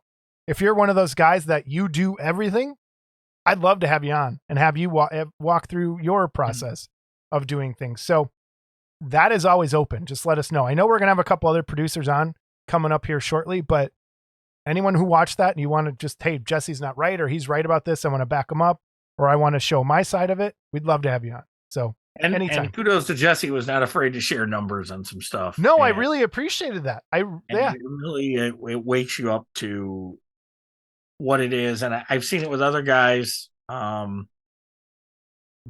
are 3D printing and stuff right now. People don't understand what goes into it. And again, you had a awakening as far as what you're charging people. And, it's, I try to be fair and keep prices down. But like I said about the Herculoids kit, there's some things you can't. Okay. Yeah. If you're going to get into this hobby of 3D printing or wanting 3D printed stuff, and you see something like that Herculoids kit and say, yeah, that's the kind of thing I want. Okay. My suggestion, buy a printer. Yeah. Buy a printer and print it for yourself. Hold on. Okay? We're going to get to that in some emails. So hold that thought. All right. Next up, emails, voicemails, and corrections. Scott, we're going to do our voicemail first. We have one voicemail, and this voicemail is we're going to play it. We'll react to it afterwards.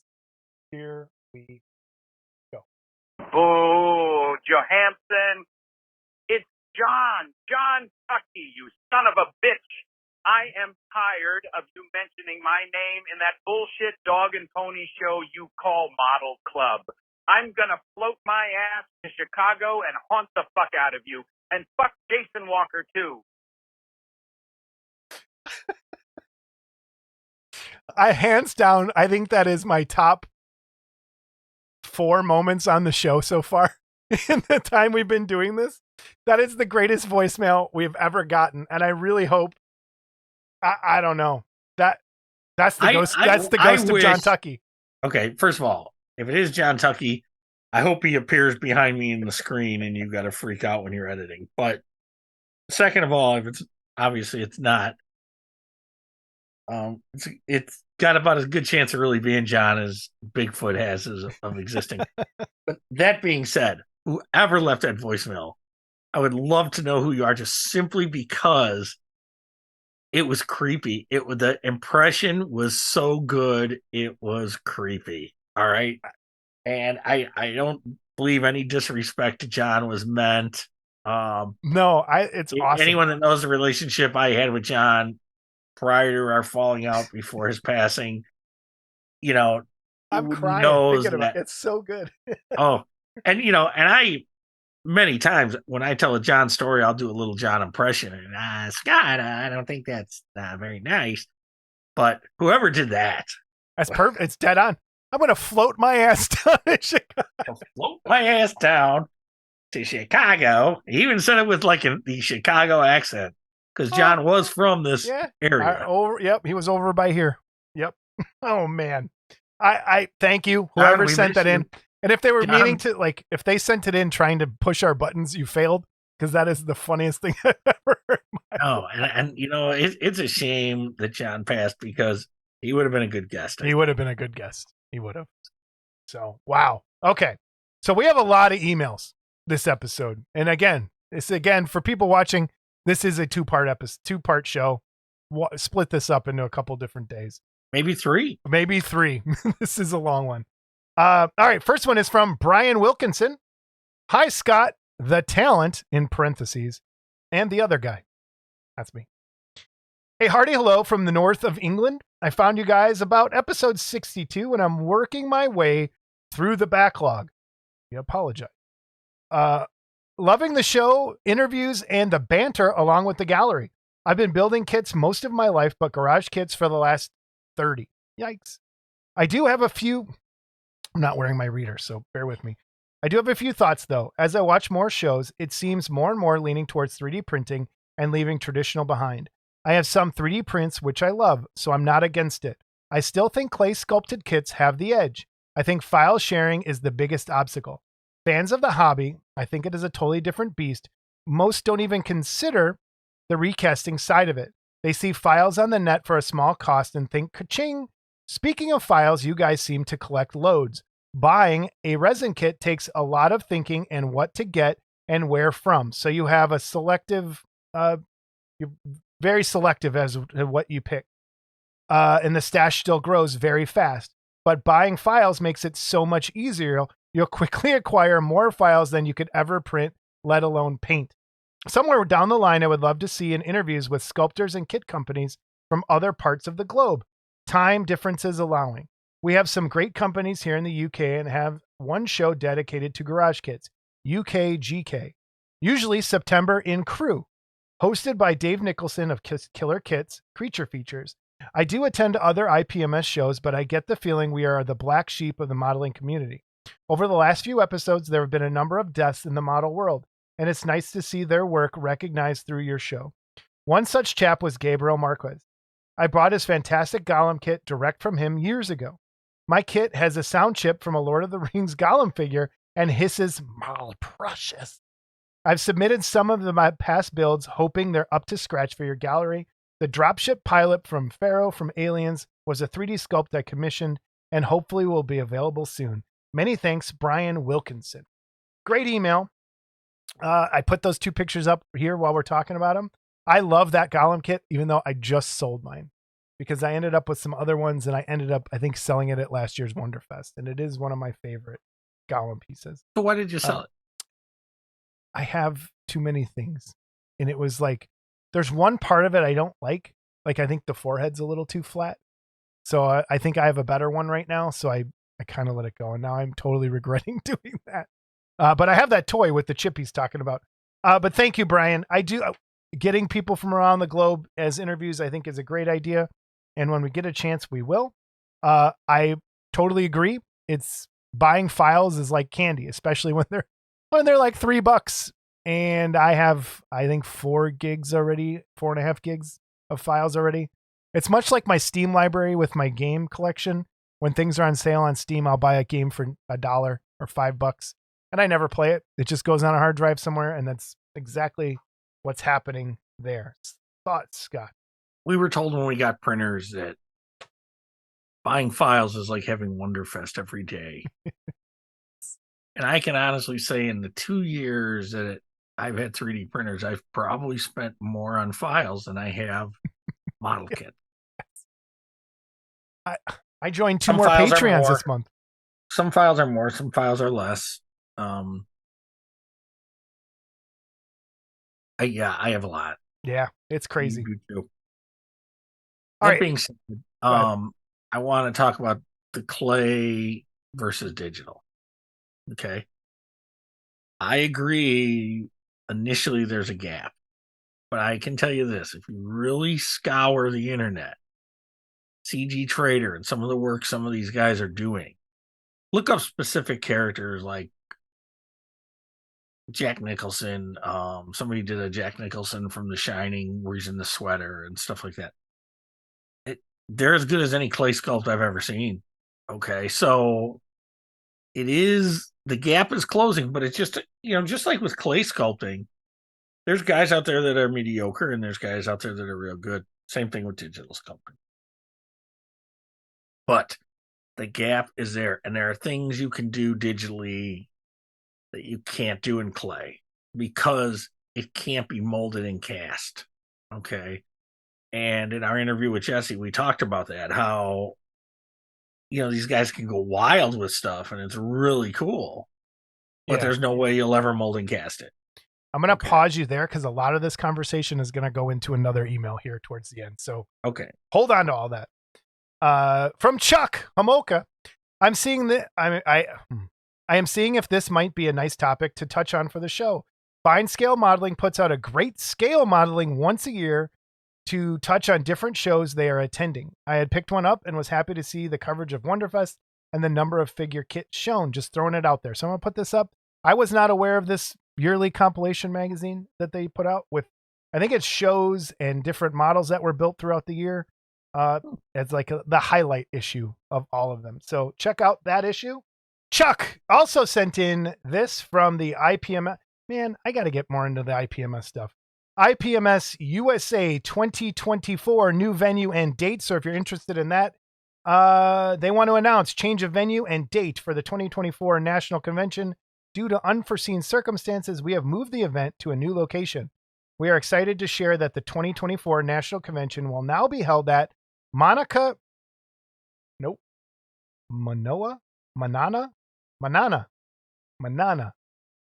will be held at the Manana Terrace Community and Convention Center on July 17th through the 20th, located on the shores of Lake Manana in downtown Madison.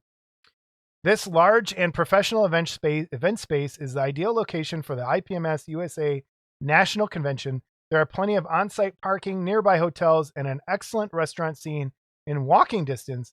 We apologize for any inconvenience this may have caused, but we are confident this new venue will deliver an unforgettable attendee experience.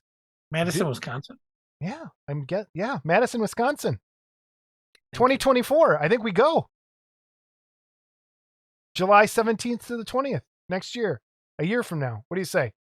Let's roll. Let's do it. You and I. Holding hands the entire trip.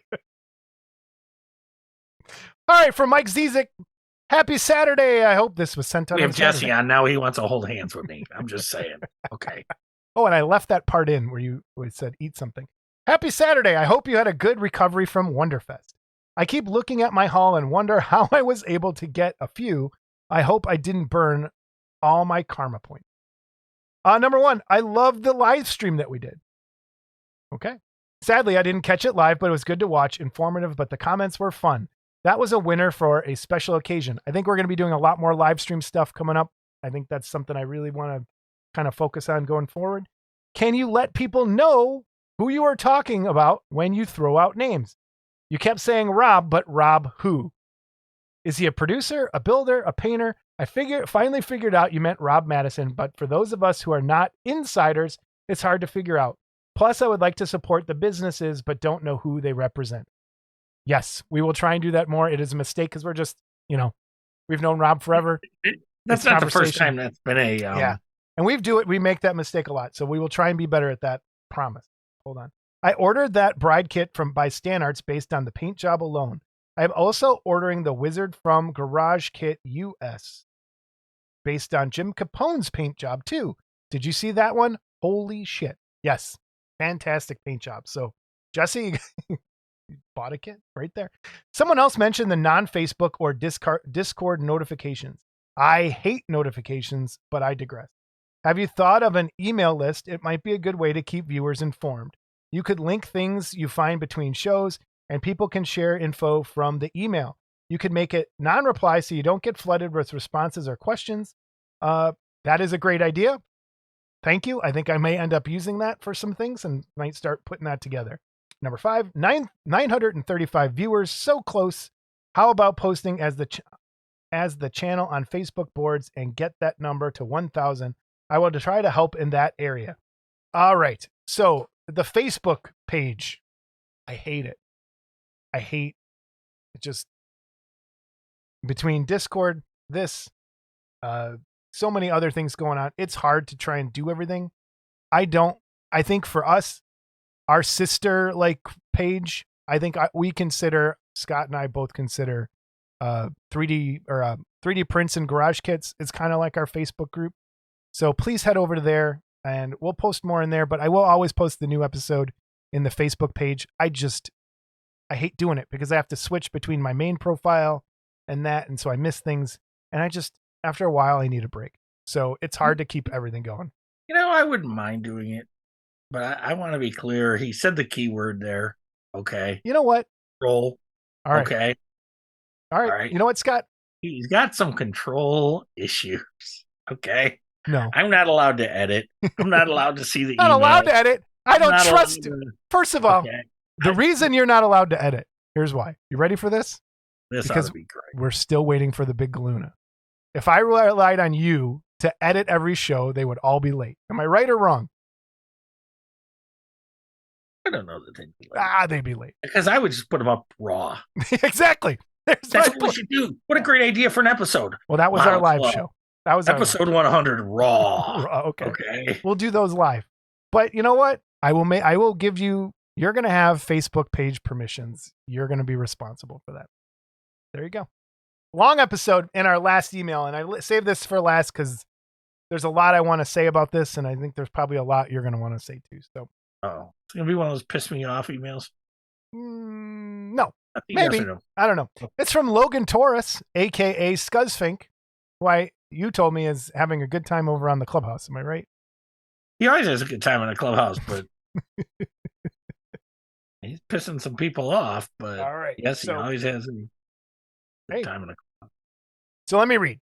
It's about no, it's not about blood sacrifice. It's about what Jason keenly observed, and I have for a while. Yes, the hobby is aging out. Nobody speaks about it. It's like a bad secret.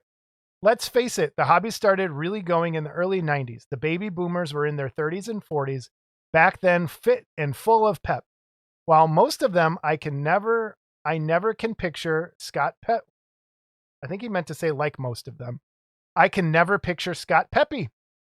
LOL. I have seen the last 4 years of WonderFest on YouTube. A lot older gray-haired guys that have been around or into the hobby for many decades. And yes, time is marching on. A lot of people have passed away or given up on the hobby because it doesn't hold interest or whatever. Nostalgia is keeping the hobby alive. But like Jason said, part of WonderFest is becoming a state sale or getting out of hobby sale. And you're not getting many new bloods, new faces in the hobby. I see the workshops, same guys as last year, maybe 3 younger modelers. I don't think anybody new to this hobby will and willingly create and cast their own product. That's part of the generation that created it. Very highly unlikely anybody in their 30s will take the time to purchase a garage kit and paint or go into business for themselves. The 90s is the decade that brought this hobby to light for a short time. It was in the mainstream spotlight and has gone. Look at all the shows that have come and gone over the years, as well as all the magazines, Kit Builders, Modelers Resource, and Amazing Figure Modeler going digital.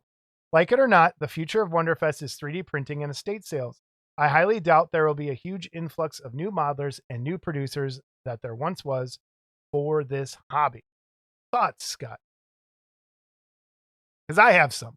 Well, want me to go first? Or do you want to go? Logan likes to push buttons. Okay, as we all know. But I don't think he was doing that there. No. He was stating facts. And facts that I agree with a lot of it. You said it yourself. You saw a lot more older kits for sale this year than you have. And if you go on eBay, you'll start to see the trend as well. Now, the good thing is, for guys like me, if there's something I missed, it's a great chance to get something that I maybe never thought I was going to see again. Okay, so that aspect of it is really, hey man, sell your shit. I might want some of it. Yeah. The other hand, I've been downstairs looking at my stuff going, maybe I should sell some of my shit, and I've weeded out before but I have to start looking at the fact, next month I'm going to be 60 years old. Okay. Obviously, I know I'll never build everything I have. Well, you're exactly the age frame he's talking about here. Yes. And, so yeah, over time, I think we'll see guys starting to weed things out of their collection that aren't as important to them. Again, the good thing is a guy like you or I might look at that and go, that ain't important to him, but I want that. But then I might sell something that's not important to me, and there's going to be somebody out there going, hey, I want that. So, that could go on for a while. So there's a lot of things. You're going to see. That's what you're going to start to see now. As far as 3D, okay. Well, go ahead. I don't know. We might say the same thing, and I might be controversial here with what I'm going to say. The garage kit hobby's over. It's gone. It's done. There's still the nostalgia. So kick your ass right now. Who will? I hate. I know he is. And I know people are going to be not going to want to hear that, but it's over. You're always going to have a few guys that are going to be producing kits. But the garage kit hobby that we know and love is gone. It's dead. It's over with. And this podcast will always still be about garage kits and 3D printing. And that's where we're going from now on. The name's going to change to a garage kit and 3D printing podcast starting next episode. Because that's where it's at. The garage kits are gone. There will, like I said, there will always be some. But we are living in a golden age of figure modeling. Not garage kits, but if you are a figure modeler, there has never been, even in the heyday of garage kits, and maybe we should do a whole episode on this. In the heyday of garage kits, what is happening right now with the amount of things that are available dwarfs. You could take every garage kit in the history of garage kits that's ever been made, and I'm talking America, not Japanese anime. I'm talking the garage kit stuff from the UK and the US. Mexico, because there are some guys in there. Dwarfed by what's happening right now. You could go on CG Trader, Cults 3D, My Mini Factory. Those three places alone have, I don't know, you could just do a quick search. How many files are there? Hundreds of thousands. There's so many things available. Subject matter that I've wanted for years that was never available as a garage kit. I can go right now and find something probably on CG Trader or Cults and print it up at home. The future of garage kits is 3D printing. If you don't have a 3D printer, you need to get one. End of story. That is now part of this hobby. If you don't want to believe that, you're done. You're going to be stuck buying older kits.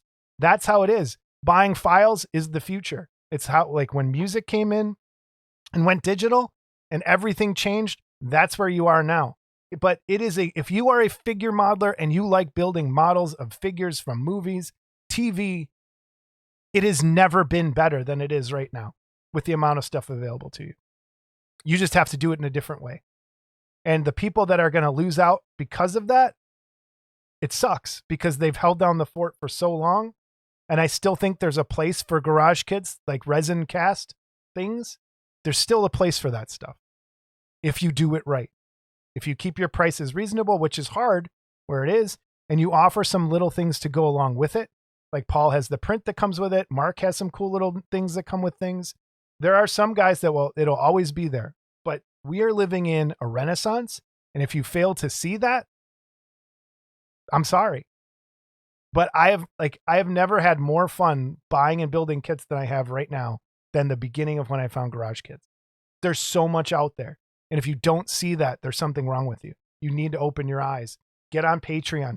There's something for everybody right now. There is. Thoughts, Scott? I don't totally agree.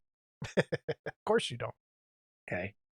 I don't. Well, when you say, and I'm going to clarify because I think this is the way you mean it as well.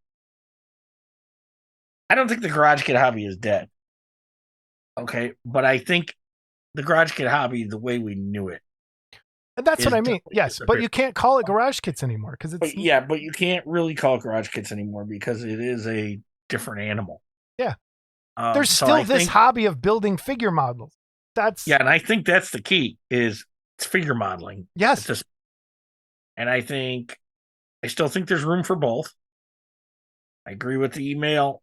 There's a lot of clay sculptures I look at now and say, man, I wish I could buy a file of that just because, you're either not going to see it or it's going to be so extremely expensive given the cost of molding and casting materials.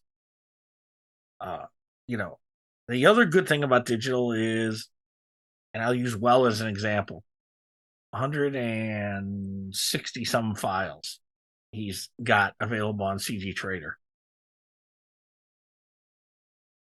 Some of them don't sell as well. Some of them sell better. Cartoon characters that are really obscure, and I'll say like OG from Magilla Gorilla. Not everyone's going to buy OG, but he's still going to sell OG because there are going to be people that want OG from Magilla Gorilla. If that was going to be a resin kit, someone would look at that and say, I'm not making that. That's not going to sell but 3 or 4 copies. But okay, so just take Well Winner. in all of your years in this hobby, has anyone ever made that many cartoon kits? Oh, hell no. No, unfortunately. And I always say it's the great untapped. But that's my point. Is genre. you have an opportunity there that has never existed in the history of this hobby. The magazines are gone. Yeah. In physical format. Amazing Figure Modeler's still there digital. But it's different. And that's what I think what you're trying to get. It's different, and it needs to be different. Things change.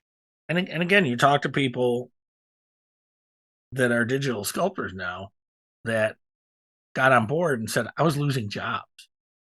Okay. And so. But I don't even want to focus on that in this conversation. Yeah. I want to focus on the hobbyist, the person that's building models. That's building models. The unfortunate thing, so here's where it gets unfortunate for me, and this is why I think we're still not there yet, in that the baby boomers that he talked about still like the same stuff. Okay. And a lot of these guys sculpting are not baby boomers. They're my age. They're your age or younger. Okay. So when you see a Spider-Man, you see a Spider-Man from the movies with the raised webbing and the texture and the crazy pose. And it's not that it's bad. It's beautifully sculpted. Okay. But the boomers, like myself, I want what Tony Cipriano's doing, because that's how I remember the stuff. And that is and I think that's where, if someone wants to pick up the ball and run with it, start a Patreon that is boomer centric. That just is all those kinds of cartoon characters, all those kinds of comic book characters, the classic 60s stuff, and you'll make bank. But then it comes to, if you release your STLs, once they're out there in the wild, who cares? They're it doesn't matter anymore. And that's why I still think people need to get over it. If you have a Patreon, I'm on. Well, I agree. Like a fundraiser, a Patreon is the way to go, for sure. I am currently 8 Patreons right now. 3 tribes, 5 Patreon. Around 20. I don't even want to get into it because we're getting way too long. But it's gone. I think we disagree. But the way, it's not the same anymore, and that's okay. But I think we're living in a golden age. I agree with that. Yeah, I agree. It's not the same anymore. We're living in a golden age of figure modeling. And if anyone can't see that. No, and I agree with that too. Like, it's beautiful what's happening right now. Because I could go on and just search for dragon, and you can go on and search for a dragon, and I may find a dragon that you say, that looks stupid, but I say, I love it. And you might do the same thing. And the joy of it is, for $20, you can buy that. And for X amount. For 10. Printed for 10, and for $30 you have it. Yeah. Okay. Now, if it was a garage kit, it would be $150, $160. Now, again, this goes into what you charge for printing. All right. So here's what I'm talking about, right? I just pulled up, and I know there's some to weed out, right? Just pulled up cults, typed in the word dragon. Want to take a guess how many results came back? 5,000. 15.4 thousand kits available that are dragons. Now, some of those are toys. Some of those are other weird things. Right. But there are 15,500 dragon files out there. That's just on cults. Or that, that's never happened. I want people to just kind of wake up to this. Yes, it's different. People are going to start having to either what would Paul do? And I think this is the start of a new episode, because this is way too long. Maybe we should have Paul on to talk about it. Yeah, I would love to. I'm sure he would. And others too. I would like to talk to a lot of others about it. Maybe do a compilation, like we do 10 minutes with this guy, 10 minutes with this. But I think, yes, I want to do something like that. And Jamie and I have kicked around the idea of starting a Patreon, doing stuff. Mm-hmm. So we'll see. We've gone way too long. End of the season. I want to say thank you to everybody who has supported us over these last few years. And Scott and I, there's been ups and downs. We've been close to calling it quits a couple times, but we're going to keep going. And thank you, everyone who's ever sent us something to give away, anyone who's ever sent us an email, anyone who's ever sent in something for the gallery, supported us in any way. Thank you from the bottom of our heart. I don't want to get emotional, but I didn't think we'd still be here now. And to think that we are, and I think we're kind of relevant somewhat. More relevant than the magazines right now, I think. Not to toot our own horn, because we can keep up with the news a little faster, and there will always be a place for that stuff. But I think we're here to stay for a while. And thank you, Scott. Support the show. Still support the Garage Kid. Oh, absolutely. Okay. We're not saying that. Jersey Fest is coming up. I'm sure they still have tables and rooms available. You and I are still undecided on that, but I'm sure if I went, it would raise the attendance. But yeah, I'm the same way. It's been fun. I've often said, and I'll still say, if you called it quits tomorrow, I'm good. Yeah. I'm good either way because I get aggravated. Something happened this week that aggravated me. I will say just a really quick editorial. There are people out there that have preconceived notion of me, and that's never going to change. And I realized I was a little bit of a hellraiser in the clubhouse I was a lot of a hellraiser back in the clubhouse back in the day and stuff like that. But I've really, in the last 2+ years, made an effort to back away from all that stuff. And a lot of people looked at what happened recently as part of that same stuff, and it wasn't. But again, there's people, they're going to have their preconceived notions and keep them. Yeah. You want to get to know me, pick up the phone and call or email me. Yeah. Okay? Like so many of these guys that watch this show have. Yeah. And again, this is for everybody. This is not for Scott and I. I think we do this because people watch. People like it for some reason. I don't know why. Well, like Jesse said, love of the hobby is bullshit. Well, to a point, he's right. But on the other hand, we do this. Yeah. And again, I'm not saying this will always be about garage kits, either classic and collecting garage kits, but the producing of garage kits is ending, and it's okay. Things will change. Things will be okay. You'll still be building models. The only thing I'll say that's different, that where I disagree, is this. A lot of baby boomers are technology challenged, and they don't want to deal with new technology. And then you could easily buy they don't want to deal with a 3D printer. Then you're going to be buying a 3D print. That's... Yes. Well, yes. Yeah. Thank you, everybody. We'll see you next time. Everyone have a safe 4th of July. Happy birthday, America. Yeah, Jason, have a safe 4th of July. I will have it. Actually, it's going to be a calm one, I think. So, you too. Don't burn myself in the holiday. Then they're no fun. We'll see you next time, everybody. Bye.